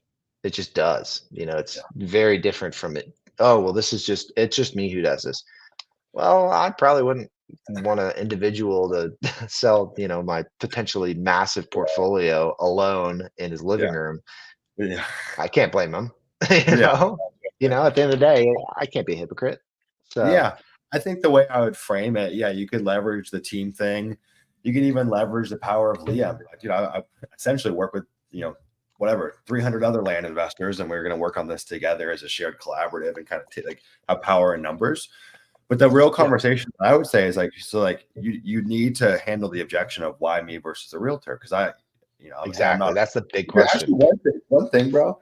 It might even be worth getting your realtor license just for this one deal. And that would be a little more on the up and up in terms of just being a little more legit. But what I would say to him, I'm like, look at Mhm. every other realtor out there. Almost none of them have handled transactions this big. And you know what they're going to do? They're going to take some pictures of the property, throw it up on the MLS, cross their fingers, hope and wait. You see, That's all they're gonna do. Yeah. we've mastered the game of marketing properties where no one else has figured it out to the same degree that we have. And if you think about it, in land, we are true experts in marketing properties. How can we sell deals in 90 days and realtors take 9 months? Because we actually know what the hell Mhm. we're doing there. And so I would leverage that. And you could power numbers. You could say, let's say cumulatively inside LIA, people have done whatever 5,000 plus deals. You can leverage that. I got an army behind me of people, and we'll bird Yeah. dog this. We will market the snot out of it. We'll walk properly. Like we'll do it all. I think you can make a Um, really strong case of why you are better than any other realtor out there. And fuck, I might even get my realtor's license for this deal. Take yeah, 5% of 20 mil, not bad. And I think it's going to be a little exactly. more easier of a 1%. pitch. Yeah, a little easier of a pitch than a partnership. Or, hey, look at no skin off your back. I locked this thing up at 15 mil. You give me 6 months. I'm going to do everything in my power to sell it. And if I don't, no harm, no foul. Yeah. Well, There's no that's the other point though, is that, him having the background, he got it assessed a couple years ago, and we came to the same number. Like, he had he was like, well, they told me like realistically it'll probably sell for around 20 mil ish. And I had the same math penciling. And Yeah, so part of it is like he already knows the value because he yeah, paid for an assessor. So it's like, how then do what's the opportunity cost of, if I can sell this for 6 months for you, what's the deduction that you're willing to take? mhm, Or, what are you willing to, essentially offer me, right? Like, where do I win in this? yeah, And I think that that's one of the hardest positions to be in, because once they know the market value, then it's really truly, yeah. Then it's that like, well, why would I sell it to you or work with you when I could just give it to someone else and just list it at what, theoretical market value is? And then the risk is obviously, well, the market's going to dictate your price. You may right, never sell at that price, and you may not have that guarantee of the money. That's the pitch I've really come up with. But that's probably the biggest hurdle when I get into these opportunities where it's huge. The bigger the track, the more savvy the buyer or seller, they are gonna know a lot more about the property. Like, they are not, someone owning something like this is gonna know what it's worth, or they're gonna pay to find out, because yeah, when they own this much, to pay to find out is pennies. That's yeah. nothing. That's not even Well, pennies. I think about it like this, and this is how I would phrase it to the seller, right? I would say, look at, well, first off, this is why it's so important to understand the seller's motivation, right? Like what's going on that's prompting them to sell, and how Mhm. intense is that thing? Is it like I got all this fucking time in the world, or do I need this to go put the money elsewhere, whatever it may be? But what I always like to say to sellers is like, hey, you might know the market value, but land's a liquid. It never sells the market value unless you've got all the rest of your life to wait, which I'm imagining this guy's older and he probably doesn't. And the way I frame it is, Right. look, there's a time value to money. Okay, so $18 million in your pocket this year means a whole lot more than $20 million in your pocket in 18 months or 24 months, right? You can Yep. have more utility and more impact by having that money now than waiting. So I think there's that angle. But dude, there's even this angle, right? This is kind of the meta ninja skill. Okay, let's say we cut ourselves out of the deal. There's nothing we can do. But what we can do is we can be the connector. We can bring this to a realtor that's got pocket buyers, say, I'm going to give you this $20 million listing, but you give me 25% of your commission. And that's a real thing, right? So that way, Kevin doesn't have to get his realtor license. We don't have to pitch a partnership where the value proposition doesn't really make sense, but we can just be the dot connector. And usually I don't think that's worth doing because like 25%, whatever. But you could be talking about, hundreds of thousands of dollars in a deal like this or substantially more. I think there's a world in two situations. I think there's a world actually in this business to where if you're hunkering down in markets to actually get your realtor's license, I wouldn't do it. So you have to have all these disclosures in your marketing. You're held to a different standard, but you can take on monster deals like this. And that way you can give them 3 options: cash close, or actually 4 options: cash close, partnership, double close, I'll list your property. And we can list the property better than anyone else. Or you hunker down and you find great realtors that are willing to give you a referral on the commission. And 25% is kind of the standard. And on a deal like that, that's a sizable amount, dude. So I think that actually that latter option is probably more where my head would be at. I thought you actually had to have your realtor's license to be able to realize that money in real it's life. kind of a gray area. And I'm sure there's laws that dictate it somewhat state by state, but every person that I know that's done it does not have the realtor's license. A good person to talk about this would be Dennis. He's done it a good amount of times, to my understanding. There's a lot of folks inside LIA too. I'm sure I've done it. 25 to 30% is pretty standard. You're going to get some realtors that just say no because they're stupid and they don't see the value of getting a free listing and don't want to give you any money, or they think it's like not legal. But from all my understanding, it is legal. But there's a way to do it correctly in a way that might trigger some issues with like the realtor board of associations or whatever. But to my understanding, you do not need a realtor license. And that is actually probably an option here that I never thought about. Best option. I'm going to look into that for this for sure. Because again, the realtor group I'm working with, they're very honest. They're like, honestly, he would never come to us for this. The fact that you are already working with them has already impressed us. The fact that you've even like been able to bring this as well as a couple other properties to us, that alone, the realtor was already like, we wouldn't be the ones to do this. So they already see the value in me just existing, and being connected with them. That's because most realtors don't do marketing, right? Or if they do, it's very subtle. So you can have huge edge over realtors by bringing them deal flow. That's the biggest issue for all realtors. How the fuck do I get my next listing? And so you can be a dot connector and make a lot of money because of that. And I think when we're talking about $20 million, like that's a sizable commission for you. But I do think there's a world where getting a realtor's license is interesting if you hunker down into markets. There's a cool company called Landio. Do you know who they are? So, say it one more time. Yeah, it's Landio, Landio. I've heard of it. I can't. So super cool. They're OG. I don't know their full story. I don't want to speak out of turn, but from what I understand, they're OG land investors. They've been in the business for a long time. They have some of the best dispositions marketing I've ever seen. Actually, probably the best in the land business. And they had built such a great reputation for being experts on the disposition side that they opened up their own brokerage. And so now when they get leads they get from their direct mail, they've opened up a whole new channel for their business to where they take listings and they're listing $10 million, $20 million, $30 million listings, like monster deals where no one's ever going to sell it to us at 50 cents on the dollar. It just doesn't happen. But like you've seen, you do generate those leads. So to have that as an avenue is really interesting. And dude, even actually Landio, they sell deals in Colorado. They actually might be someone worth talking to because they're land investors. They get the game. They actually might be someone that would be open to that referral commission. Okay. So something to think about. They're I got to jot it down. Yeah, they're a really cool company. I don't know much else about them, but I've just been very impressed by them. I know they have like sweet Instagram. I've seen some sweet Instagram listings from them that are just like it's a movie. It's a 2-minute movie with like full production. They sell their deals in days through YouTube, TikTok, Instagram. That's what I'm saying. Like, if you can create that and you have that kind of audience, dude, no one can compete with that. And that's a real moat to defend your business. I just think it's a very interesting way to go about it. Something that I'm definitely nowhere near on their level, but that's something I aspire to. To take the same attitude concept back to that wetlands property. Yeah. I feel like that the same kind of reasoning would work there too. For sure. It's a little tough because again, he already has it listed. So we got to get him out of that listing contract. Oh, he's already out. It ended Friday. Oh, he's already out. Yeah. Could be interesting, right? Could be interesting. The one tougher thing on that deal is we are going to have to seriously walk him down on his expectations. But again, if we can show him, I don't know what that listing looks like, but if we can show him how shitty that listing is, and what I would do for these deals, I would put together like a mock listing package and be like, this is what I can do for you. We can create like 3D aerial, motion graphics of the property. We can like create pinpoints on the maps. People can click the pinpoint and see the actual pictures of like just crazy marketing and be like, look at your last listing. Look at this, right? Just let us be the dot connector in the situation. Cole Kennedy has a question. I don't know if that's Cole Kennedy that I went to high school with. If it is, Cole, put it in the chat. I went to high school with a guy named Cole Kennedy.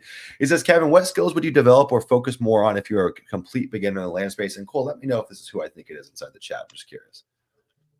So what would I focus on if I was a complete beginner? Market selection. Yep. Even outside of scrubbing, picking the right market.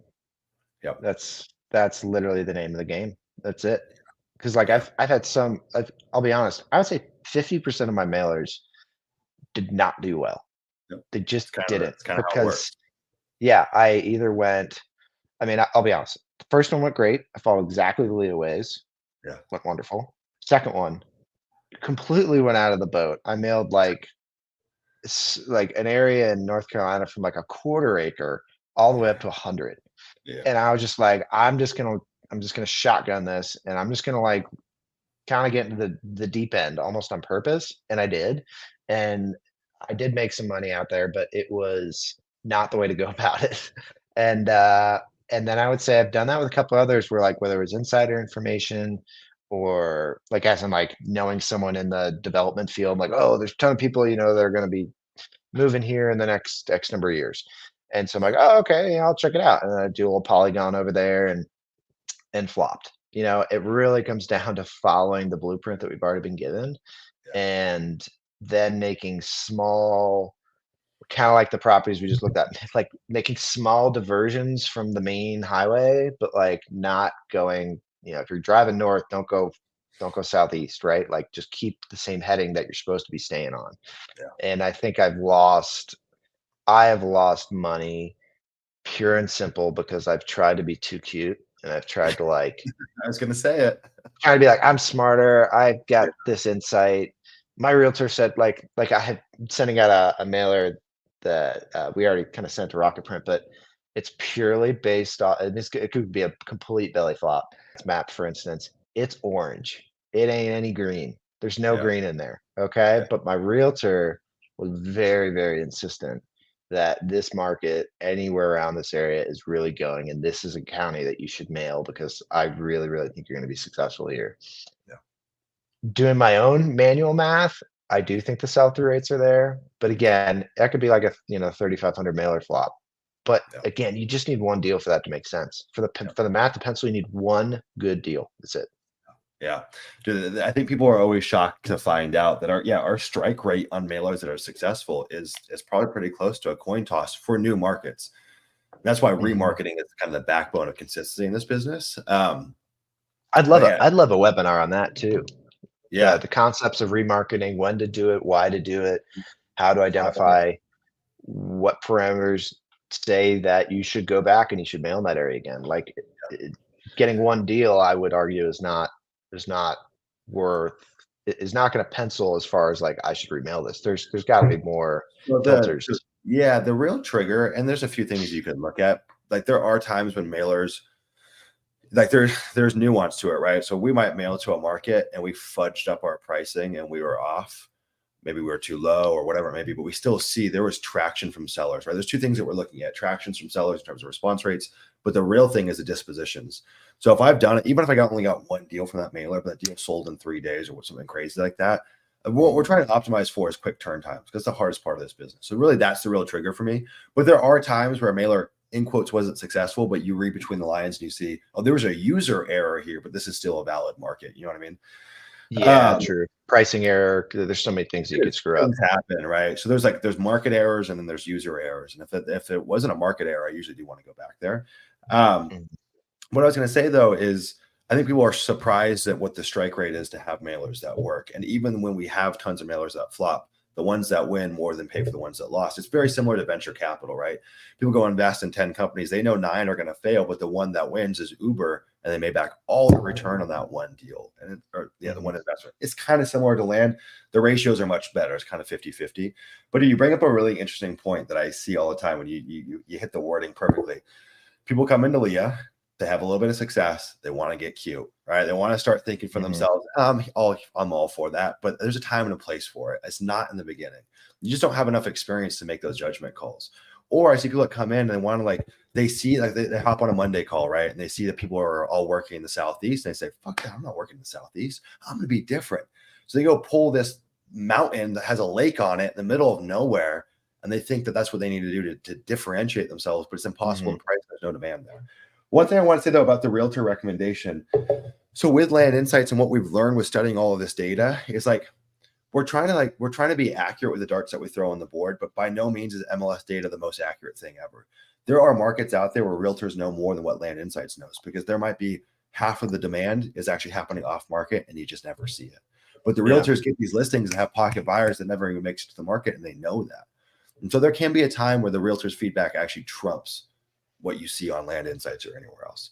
That's exactly the circumstance with that county I referred to. A lot of off market, a lot of stuff that again, we're not targeted to go at, but we're taught to target. Yeah.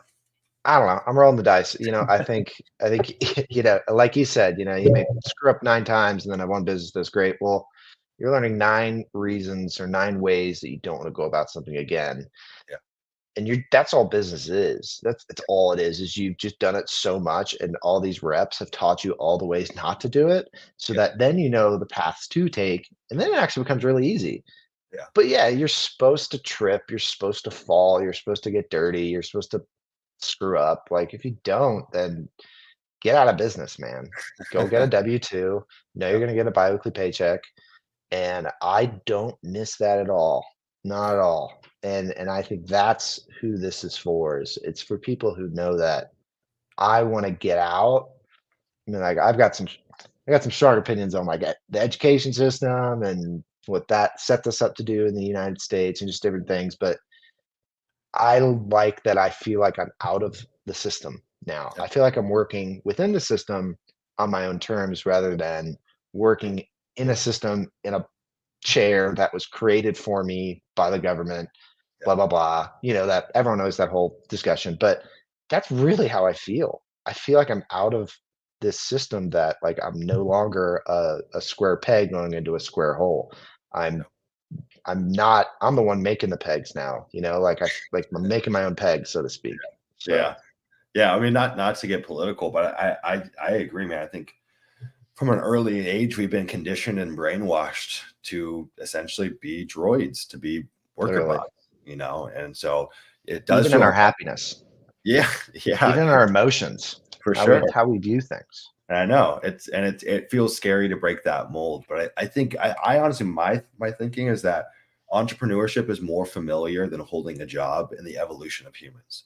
Like, we've been trading and bartering and leveraging our skills versus someone else's skills to trade, I think that's been more familiar to us than clocking in and doing a job that someone else is creating for us. I don't know. I don't think, maybe it's not for everyone, but I think it's a very foreign thing. I think most people that are in a job feel that, and that's why there's a lack of resonance with it. Let's talk about the hiring stuff. I know you have some questions there. I know it's kind of probably coming up in the next quarter or so. Yeah, exactly. I've really next 3 months, I have to get it going, because to me, we're about to hit a good season. We're about to go. We're coming out of a slow season. We're going to a big season. That means that when this fast season starts, you have to be ready. You can't be then trying to set things up. So, I mean, again, it's me right now. So I would like to send out, again, if I could send out 10,000 mailers a month and be getting the deal flow and to be able to support the staff, it's really more of a question of, where do I start? How much mail do I really need to be sending out to justify having a VA or multiple VAs, or however it goes? I just want to start building those pieces around me, so that I'm a little bit more productive just generally, and I'm spending less time on things that to me, I don't enjoy. Yeah. So before I talk about that, I want to hear it from you. If you had to imagine who you're going to hire next, what would that role be? To me, it'd be someone to handle the data. And then Yeah. after that, it'd probably be acquisitions. Because to me, dispositions is like find a good realtor, Yeah. done. That's Yeah. not like I only use realtors for that. And I don't know if I'd ever change that because find a good realtor, man. You just like the markets I've worked in, I love the realtors I've worked with. I know exactly who I'm gonna call when I remail, like, without a doubt, and they're gonna be happy to hear from me. So to me, dispositions is easy. So to me, it's more get me off the computer doing all this data stuff, and then next it's then, okay, where else can I then kind of gain back my own time? And then I think that next comes in the acquisition spot. Now, again, you may feel completely differently. Again, I'm a newbie, right? In the whole grand scheme, I'm new. Yeah. I may be doing well, but I'm new. The formula is pretty simple. And the cool thing about the hiring formula is it doesn't really change. Like if you're following the LIA model, there's really only one logical path forward. I think the timelines could differ a little bit, but the general flow for folks is going to be first a generalist VA, right? $6 to $8 an hour overseas, just handling all the minutia in the business, and then moving over to an acquisition manager. Just that team right there alone, that's a high 6, 7 figure team if you've got great people, if you've done a good job sourcing like quality talent. Now, so part of my goal is hopefully with Land Insights to kind of remove some of that dependence on the generalist VA, so folks can just kind of skip past that and go straight to an acquisition manager. Because I think it's just a higher value hire. So it's hard for us to solve that all in one swoop, and there's still like back office things that need doing, but like removing a lot of that market selection minutia, eventually some stuff with the data, like hopefully pulling some of that off your plate. So maybe all you need is a part-time contractor that fills in KPIs, sources, realtor, like just the simple stuff, right? And even if you're running a low volume business, let's say you're doing 1 to 3 deals a month, and you're organized and you trust yourself to update your KPIs and all that jazz, you actually might be able to circumvent the need for a generalist VA. Use Land Insights, have a transaction coordinator for your acquisitions, have an AM, and then have just realtors that list your stuff. Back in the day, like we were a little more, there was a bigger string of people that we would hire, but now that we're so bullish on the MLS and realtors and our models kind of changed in the last year and a half, I think there's a time to have a dispo manager, but it's actually a lot farther out than how it used to be. That used to be a little more of like an impending need. So honestly, how many deals are you doing a month on average right now? I mean, probably that. Probably no more than a couple, to be No. honest. They're just bigger. Yeah. So the cash flows, it's when it comes, it's nice. It's then I don't have to worry for a while. Yeah. It's like Yeah. I can relax now. But like until then, it was like it was stressful. But Yeah. um, I would say I'm only a couple. But again, like I've only been sending out from the start. I've sent out like 20,000 mailers, and Yeah. it's No. I'm at a rate of half of where I want to be in terms of the mail sending out, if not less than that. They've just been Yeah. much more sniper-ish mailers. Yeah. So it's really more of a question of volume. And when I scale the volume, I know that that's when I'm going to kind of run into the wanting to have a team and wanting to have more of a structure built up in the business. Yeah. What just on a personal level, what part of the business do you want off your plate sooner rather than later? The data stuff, I would say number one. I just think that's the biggest time that pulls the most time from my life. That Okay. also is the bottleneck of the business in terms of getting the volume out is scrubbing the data. That's the natural bottleneck, just like an Yeah. intersection, right? If that light goes out at the intersection, or you're just not in the mood to do that scrubbing that day, it ain't going out. Yep. So if you have someone else who that's their role, well, then that's to me, that's going to speed up that intersection. It's going to keep that light green longer. Yep. Um, that's definitely my bottleneck right now is really just wanting to sit down and do all the data and do it in a way that I like, where feel like I'm being accurate in what I'm doing. So I would my recommendation would just be wait a month, and I think you'll have a totally different view on that. But if you wanted to fill the gaps in the interim, I would go something like onlinejobs.ph, right? All we need is a contractor. We're gonna have to go and record some videos of us scrubbing data. I would want to create kind of like a cheat sheet one pager that visually shows them, hey, these are the commonalities for the properties we remove: weird shapes, landlocked, whatever the criteria is for you, and have that all visually documented so they can kind of have like a cheat sheet that they can reference. And if it's like it's just pattern recognition, right? So they're like, oh, this looks like that on the cheat sheet, remove it. Realistically, it depends on the person, but I think at $5 to $8 an hour, they're probably going to be working 10 to 15 hours a week in your business. It should take them about 3 hours to scrub 1,000 records. The thing that I don't like about that versus what we have in the pipeline is you're dealing with humans. Humans always add a level of complexity. I don't care if it's a $5 an hour role. It's going to add complexity to your life to manage people. It's slow. You wait days to get this stuff scrubbed. And there's just a human error element that you don't have with technology, right? So that's why we're working on this. But yeah, I mean, that wouldn't be a role for a generalist VA. It's too distracting from the general stuff that they're going to have to deal with. Very much as a part-time role. Really easy to source for, though. Really easy to source for. But just based on the timing, I don't know if I would do that. I think I would hold tight, continue chipping away at it. And if what we are working on doesn't scratch that itch, which I'd be surprised if it didn't, then you could go the route of hiring for that. But I would keep that separate as a generalist VA. So I'm usually a fan of full-time roles. I think full-time beats part-time. You just get more engagement, more commitment from the people. But for a role like that, it's very much a part-time kind of contractor role. Now, honestly, for you, dude, like, it's like this. It's kind of like the chicken and the egg problem, right? So to support an acquisition manager, you need to scale marketing, right? But to scale marketing, you need someone on the phone. So it's like, how the hell does Kevin find the time to scale marketing if he's stuck on the phone all day? And so I think that for you, you're already doing a healthy amount of mail. You've got cash flow. You've proven the model. I would invest in an acquisition manager first to allow you to scale marketing. You're going to create more volume in the business, and then eventually you can stack on that generalist VA, right? You are going to have to understand, though, there might be a 30 to 60 day period where they're not working necessarily at max capacity because there's just not enough volume in the business right now. I usually say about 50 leads coming into the business is a good threshold for when you know it's time to bring in AM. But you've also been marketing for 6 months. So how many leads do you have just sitting in your CRM right now?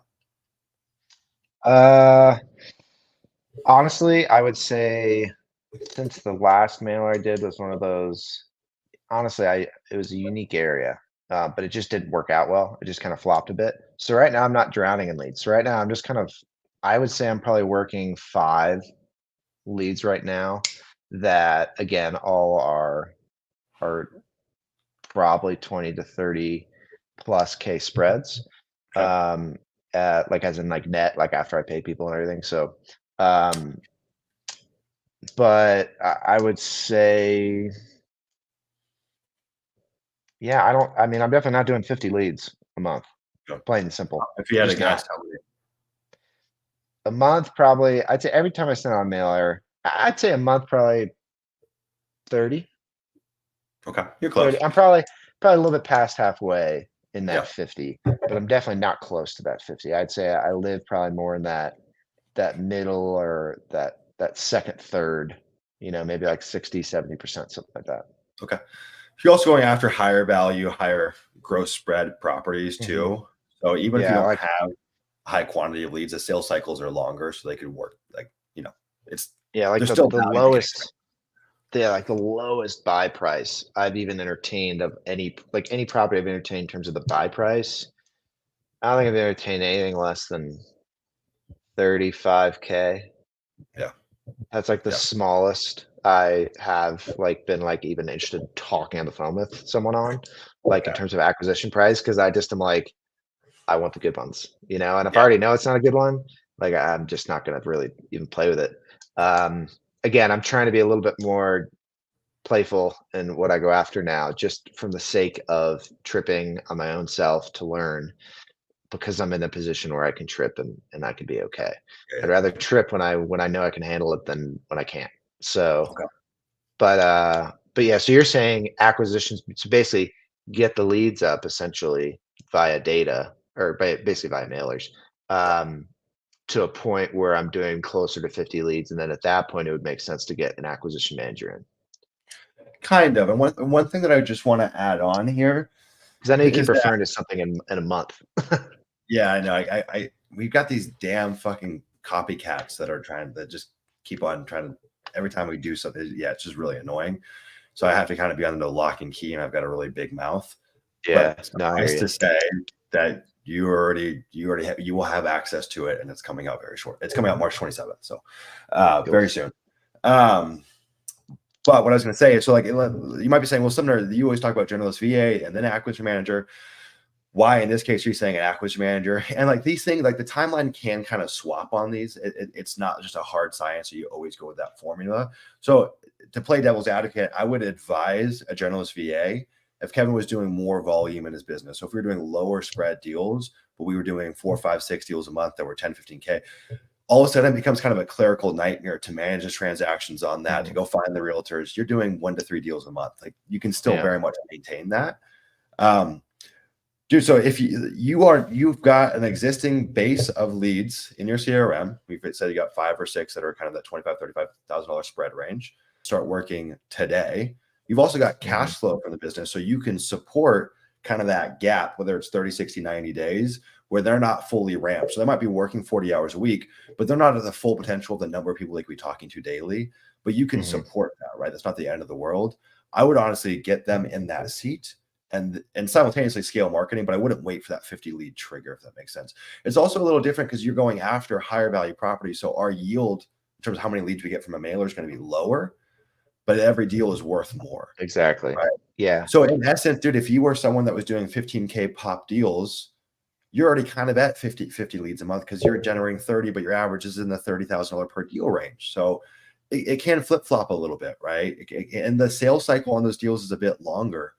And so they might not be dialing 50 people a day, but we might be having the same talk time because you have to work those leads a little more than you do for the 10K pop kind of deals.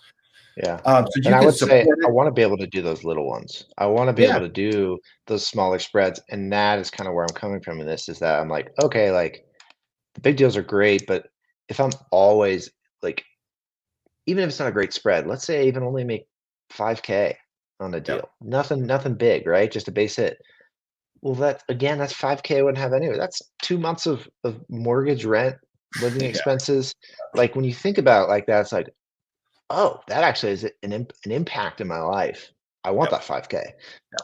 Well, I'm like right now, like just not wanting to do it. But if I had a team and I'm like, oh, 100%, like there'd be so much more that we'd be doing. I just am not. I know that I'm letting some money fall through the cracks, mainly because I'm focusing on the bigger ones. Yeah, I think that's okay, dude. The way I think about it is like, I always talk about this conveyor belt idea in our land business. Right now, you don't have a conveyor belt because you're the guy doing everything. But once you have that conveyor belt on, you think about it, it's always running. So to add another widget to it has no additional cost, or it has a very minor cost to you, your time. It takes your team's time, but they usually have the bandwidth to handle that. So that's what's cool about having an AM, is now we can unlock doing more deals because you have someone sitting in that seat full time. You don't have to be so choosy. Exactly. I would go acquisition manager. There's a great argument for overseas versus US. We do both. I do think US wins. It's hard to do it in the beginning though, right? But I'd most likely encourage you to go overseas. I would start getting job listings up today. Just like this, it's the same thing with marketing for land deals. It takes a lot longer to find good deals than people realize. You don't go send mail and get a deal tomorrow. Same thing for candidates. You got to kiss a lot of frogs before you find good people, right? So you always want that funnel open. You always want leads coming in, just like I do in my land business. A lot of different places you can use. I mean, like some of the self-listing websites. I always talk about onlinejobs.ph. I've heard great things about Support Shepherd. There's a few other tools out there that kind of do the same thing. We can go put up a listing. There's actually some cool people inside of LIA that are like, they're essentially recruiters. So they're not like a VA placement agency where they manage the VA. They just go and do the initial interviews and say, hey, we interviewed 100 people, Kevin. Here's the top 10. You go and make the decision, and you pay them a one-time $1,000, $2,000 fee. I actually think that can be time well spent, especially if you already I already have time going on in the running of the business. I think does that include training of them? Is that what? No, it doesn't include training. So again, I'm not a fan of that, to be honest. And I'm not a fan of have someone else train them. I've never seen it work. It's fucking very expensive. Expect to pay $10,000 to $20,000. And on top of that, they're usually going to take a take on their hourly wage. So you pay them 15, but the VA gets 10. I don't really love that model. I like the recruiting model a lot more. I've also not found any like group out there that knows how to train for land. You know what I mean? So one of the things that our next kind of release for like LIA adjacent this year is an acquisition program. So it's a program. It's a 3-part program. So one part shows you how to go and find the people and hire them. The next part is actually a course that you push the hire through that trains them. And then the third course inside there is a program that goes and shows you how to manage and run the team for like max impact, right? That'd be kind of huge. like cradle to grave. And then we're bringing in a part of our acquisition team to help coach inside of it. So like just like we do coaching calls inside LIA, kind of similar format, not the same frequency. I don't think you need, 2 to 3 calls a week for it. But to kind of help with each one of those junctions. And I think for guys and gals like you that are doing a couple $100,000 a year, like that's the level up to get to $1 million, right? And it's really hard for us to teach everything under the sun in one program inside LIA. People are like, dude, teach me about subdividing, teach me about hiring. It's like, I also have to be like realistic for who's walking into that program. And from day one, hiring is not the most important thing. Like the average avatar in LIA is 0 months into land to 24 months into land. They might be doing 0 deals or a couple deals a year. Well, we need to go show you the skill first, and you got to have the right playbook, and then we can talk about hiring and going beyond that. So I'm super excited about that. That's the area I'm most passionate about. This is a people business, bro. You found that out. Talking to people, it's all people. And so we also, that people aspect applies to finding great people and running a team well. I just think about high leverage, dude. Like having a great team shouldn't really cost you a whole lot more, but the impact in your business is ginormous. Correct. So for starters, I would start there. And dude, you could go put your own job listings up, get your feet wet, start interviewing people. And if like, dude, screw this, go use one of those recruiters. You can put a note inside LIA. People will share the links. I can't remember the website names. And I think it's time well spent. So usually in that process, I'm putting up my own listings. I'm gonna put up a listing that describes the job. I'm also gonna put what we call these little like decision walls, these little blockers that keep unqualified people out. So we're gonna have rules for how to apply for it. And if they don't do that, instantly DQ them. Because what's gonna happen is you're gonna put up a job listing, bro. You're gonna get 100 applicants in the first week. And you're like, how the hell do I comb through all of this? And most of them I assume you're talking about like, okay, send me a video telling me, blah, blah, blah, or things that take a little bit more effort. Exactly. Send me a video, watch this video, tell me what you learned, all that things. So then they'll reach out to us. If you want another decision wall, what you can do is add another step. So let's say 20 people reach out. If you copy and paste the same email, which says, hey, go and look at this property on a map and tell me what you think it's worth, or, something like that. Some little kind of like, go do a little bit of work for me for free. And can you follow directions? And if whoever passes that, you can move them to an interview. You want to do like 2-staged interview. And then we'll do like a week or 2 of kind of shadowing, which will be paid. And then you can make a decision if they're ready to go full time from there. There's nothing wrong with hiring multiple people at once too. You're talking about spending a couple of extra $100 if you're hiring people for 2 weeks just to see who the clear winner is, and sometimes like, dude, hiring is not a perfect science. You can't decipher for sure this is the right person until you get them in the trenches. So that's kind of I have a clarifying question on that. How do you feel about just trying to track someone down that someone else is offloading? Like I've reached out in LIA recently and and there's been some interest in that. Yeah, for sure. I know a lot of folks that have done that. I do think we have to think about what's going on there. Like, why are they being let go of? If they're an all-star, probably wouldn't be letting go of them. But sometimes it's literally a change in the business, like a no longer a need. Or sometimes the person just doesn't know how to manage them or they don't resonate. It's just a personality disconnect there. So you can't find good people that way. The other thing that's been unbelievable for us and a lot of LIA members. So like watching this video right now, we're inside of LIA. There's hundreds of people that know land, but don't want to be business owners, right? And so you can bring those people in as interns, essentially, with commission and say, look, you're going to step into an operational land business that works. You already watch Sumner's content. You know the game. I'll pay you whatever, 10% of every deal you bring in. I'm going to give you leads. You just get on the phone and call people. So like Jay Chikonsky's done that. Justin Page has done that. There's tons of people inside of LIA that have done that. It's a really successful model. The turnover might be a little higher there because they might get into the business in a year and say, fuck it, I do want to be an entrepreneur. I see how much money Kevin's making and they want to do it all. But that's rare. It's actually the minority. If they haven't taken action now, they're just probably not cut out for it. Not everyone's meant to be an owner, a business builder, an operator, So you get people that are already educated that are in the US at a very low cost, that internship model, or maybe their aspiration is to be a business owner. Maybe that is the goal, but they don't have the funds. And so they say, Kevin, I'll go bust my ass for you. And maybe they only work for you for a year, but in that year, they could bring you $500K, $1 million, $2 million in gross profit. So it's a win-win for everyone. They get paid off of that. And then they go jump ship and do what they want to do. But right behind them is another person right in the same situation that you can bring in. So you can have this revolving door of interns. Kevin, I'm curious, how many people have you told in your life about land investing, and what's been the general reaction? They say, fuck, that's interesting, dude. Could you teach me how to do that? How does that work? There's always like a curiosity when you tell people. What has that been the case for you?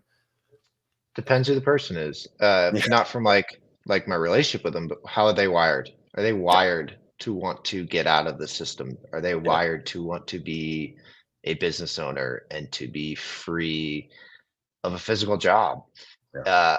Are they also okay being detached from a W-2 and a consistent biweekly paycheck? That's probably the number one thing that I think affects people, because that consistency in pay we have all grown accustomed to. And the pay of this is very, very different. But I would say, generally speaking, most people are very interested.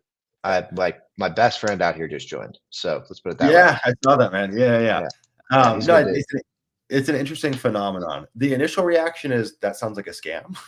The next reaction is, Oh yeah, that's part of it too. Is like, is yeah, this cheat code?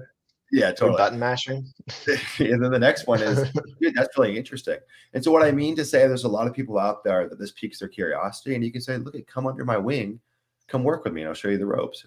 I'm not going to coach you per se, but come work with me, and you'll learn from the sidelines, and you'll get paid. And so, anyways, all that to be said is the intern model does work well. Now, if you want to hire in the U.S., I'd use Indeed, ZipRecruiter, all those common places. Expect to pay $25,000 to $35,000 for a base salary, and then on top of that, 5, 7.5, maybe 10% of gross profit on the deals they close. There definitely is a difference hiring in the U.S. for sure. I mean, I think that you have less turnover because they're working normal hours, like the time zone difference isn't as extreme. They're definitely like, there is a rapport thing that you don't get overseas, because who are we talking to in this business?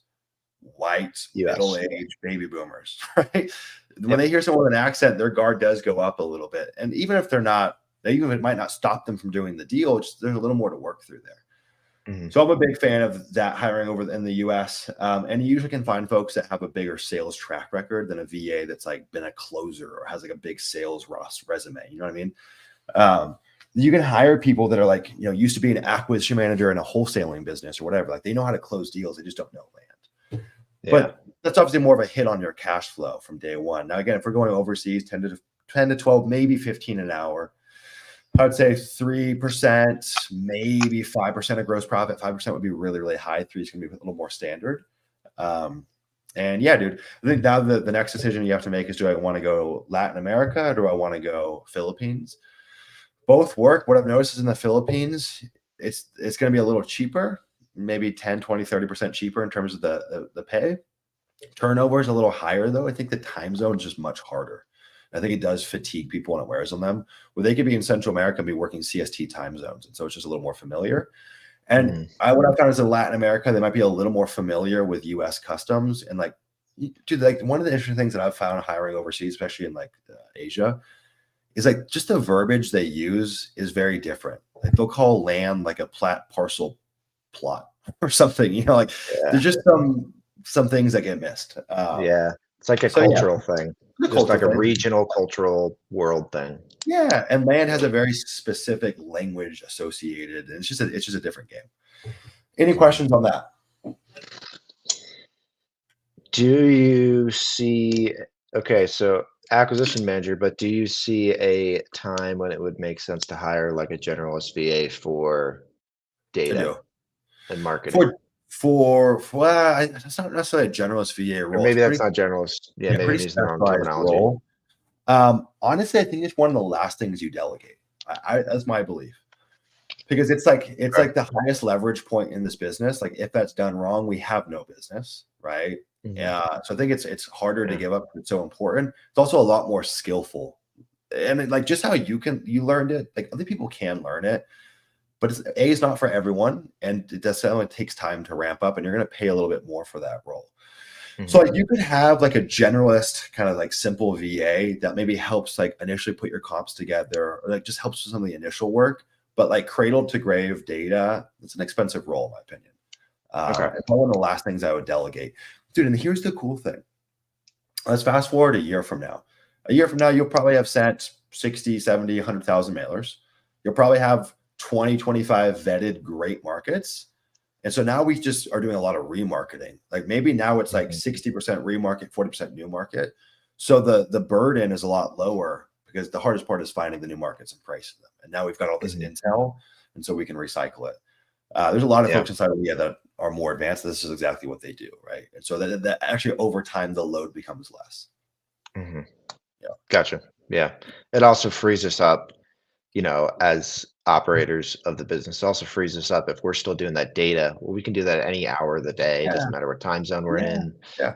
It financially, or not financially, sorry, physically removes us from Easy work. having to do something during the daylight hours necessarily. I think the first things to remove ideally are all the reactive tasks, right? So having to email back title companies, having to review these title reports, having to call people, like that's all reactive. I hate that shit.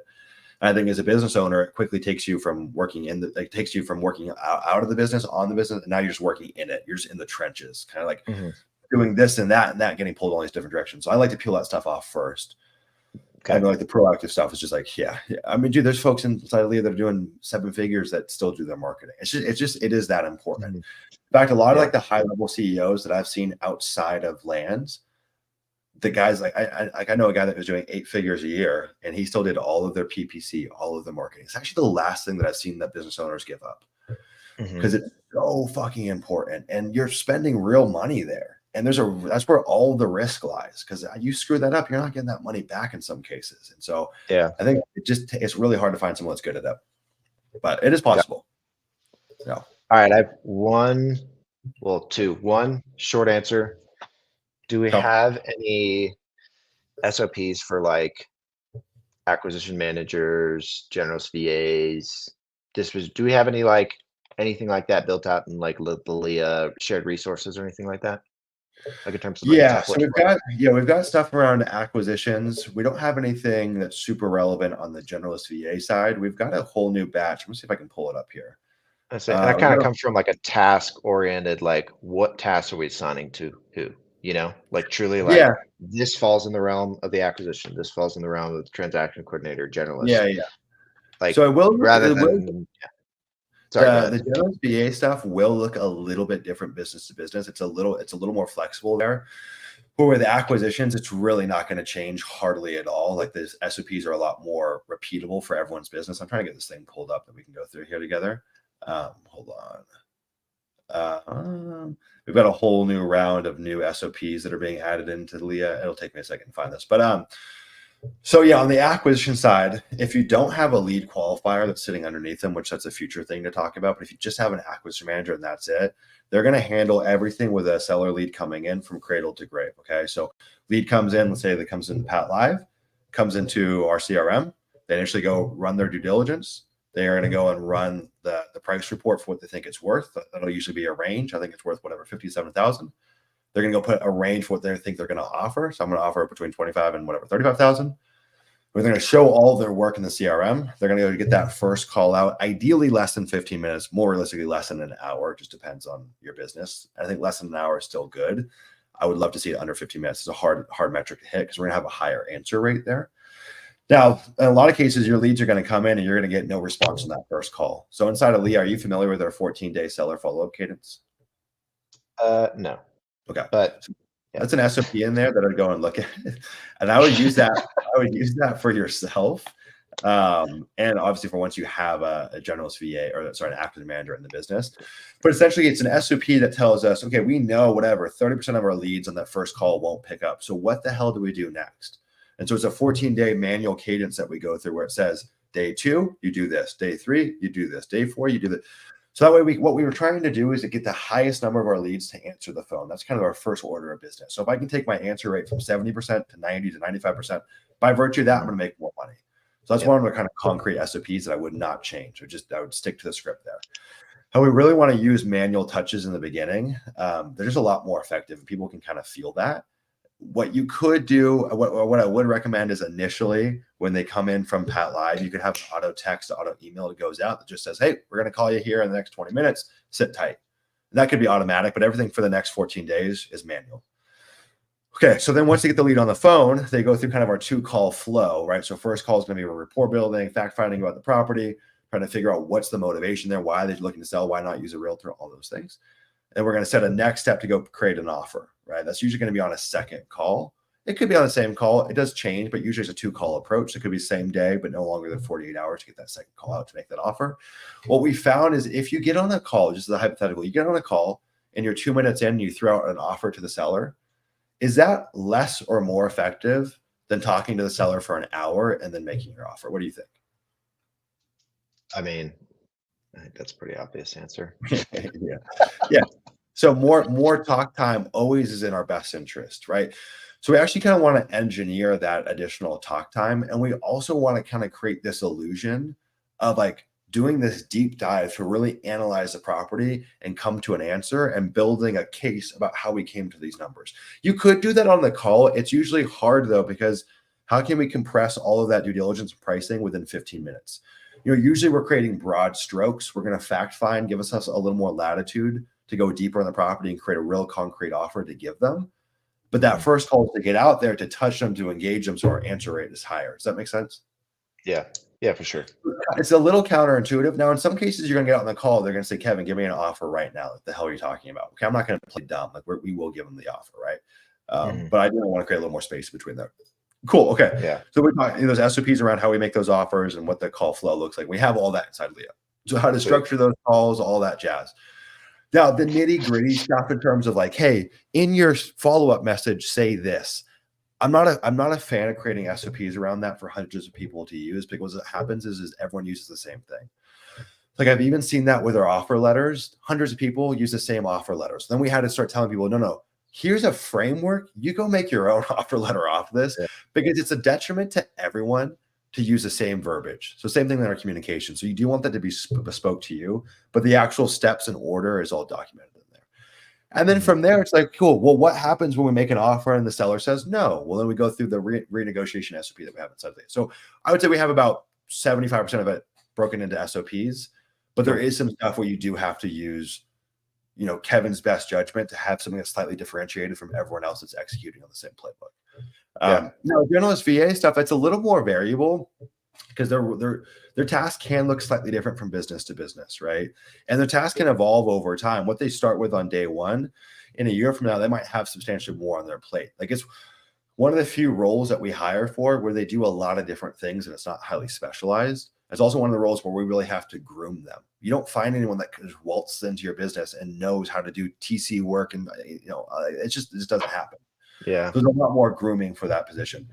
But usually it's going to look like subtle TC work. They're not a true transaction coordinator, but they can kind of hold the boundary there. Eventually, you do want a full-time TC if you're doing volume or using a TC contractor. They're going to go and manage all of the back office stuff with organizing data sets and contracts and KPIs and all that jazz. They might help with the payroll, so getting payments out to the VA team.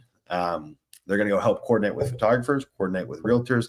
Like we talk about this a lot inside LIA, but like, you know how every deal comes in and there's just like, fuck, there's 30 things I have to do to move this deal along, right? From start to finish. And so they're just kind of filling in the back office stuff with all of that, helping manage your email inbox, things like that. Yeah, they're doing the more multiple menial little tasks that often get overlooked, basically. Exactly. And so that's, again, it's one of the few roles where they're going to have their hands in a lot of different buckets, where like the acquisition manager, I'm not going to have the acquisition manager go in. I mean, ideally, in some cases it can happen, but we don't want them to go and coordinate for the photographer. Like these things that just aren't the highest value, which for them is just talking to people, Yep. But the generalist VA is a little more flexible like that. Well, if acquisition manager had truly taken it cradle to grave to the point where the contract's signed, I mean, that alone, the removal of that from my day-to-day, huge. I'd be fine scrubbing data at that point. Like, all right, it's fine, man. I'll be a data guy. Because I get that selecting that market, that really is the driver, right, of your success. That's step one. And if you screw up step one, all the others are screwed. So I just found the SOP library that's being added this month. So we obviously created the new SOP library about a month and a half ago. There's still a lot more that's being added in. So I just want to run through these with you. If you have any feedback, let me know. And same thing, anyone here that's watching. So We've got 16 new SOPs that we're building out. Every SOP we build out is essentially like an infographic, right? So I don't know if you've looked at the recent ones, but they're all visual. And I think those are really cool because you can print those, have those handy. You can use them in your onboarding for hires. They can print them. Like I just think having like a playbook, like literally as if you're like on a football team, like you just do this, do this. So our comping process with Redfin, data tree, land ID, land parcel analysis and due diligence with land ID, topography, floodplains, all that stuff. Double close call wireframes, so kind of like how we actually structure those conversations. Some land insight stuff with how to use land insights, realtor broker outreach scripts for both standard flips and double closes, drone photo guides with pics and descriptions. So kind of like a playbook you can give to the drone photo people and say, here's how we want our photos to look. Here's how many photos we need. Here's at what levels we want them. Like, so you just like give it to them and they run with it. I don't know if you've noticed this yet, but you could hire a drone photo guy and they take 5 photos and the next guy takes 50 photos. It's just highly variable. Even realtors like team member, you need like a playbook for them to run with. Title company outreach script, market selection with land insights, skip trace. Oh, I should shut up about that. I think I'll leave that one out. Exporting data on data tree, business communications framework and setup. So how we use, open phone and Pat Live and how those all kind of mesh together. Listing properties on the MLS. Now, what do you do next? Right. So repricing strategies, monitoring views and saves, kind of like just monitoring your actual active inventory. Perk test guide, easement guide, landlocked properties guide, and then maximizing value inside of LIA. So how to actually extract the most value inside the community. So those are the 16 that we have coming out this month. And there's more going to continue to trickle through. Yeah. Cool, man. I know you said you had one more question. No, you answered it. You answered it in what we were talking about. Cool. Any other questions? Anything else I can help with? And was this helpful at all? Oh yeah, dude, absolutely helpful. Yeah. Not really. I think to me, I mean, it's pretty clear. Like number one, I gotta get like on my like KPIs and budget and get all that like actually pretty clear. And then to me, it sounds like getting something out today for an acquisition manager sounds like the move here. So again, you were saying for the Philippines versus Latin America in terms of price per hour, you're saying 10 to 12 overall, and then potentially like a 3% commission on the deals that they take from start to finish, essentially. Yeah. So 3% on gross profit that gets paid out when the deal closes on the dispo side. So just based off of cash collected. That's a little variable. It's all negotiable. I wouldn't go over 5%. I mean, 1% is probably the lowest you can go. I think 3% is pretty fair. So they can go. Why gross over net?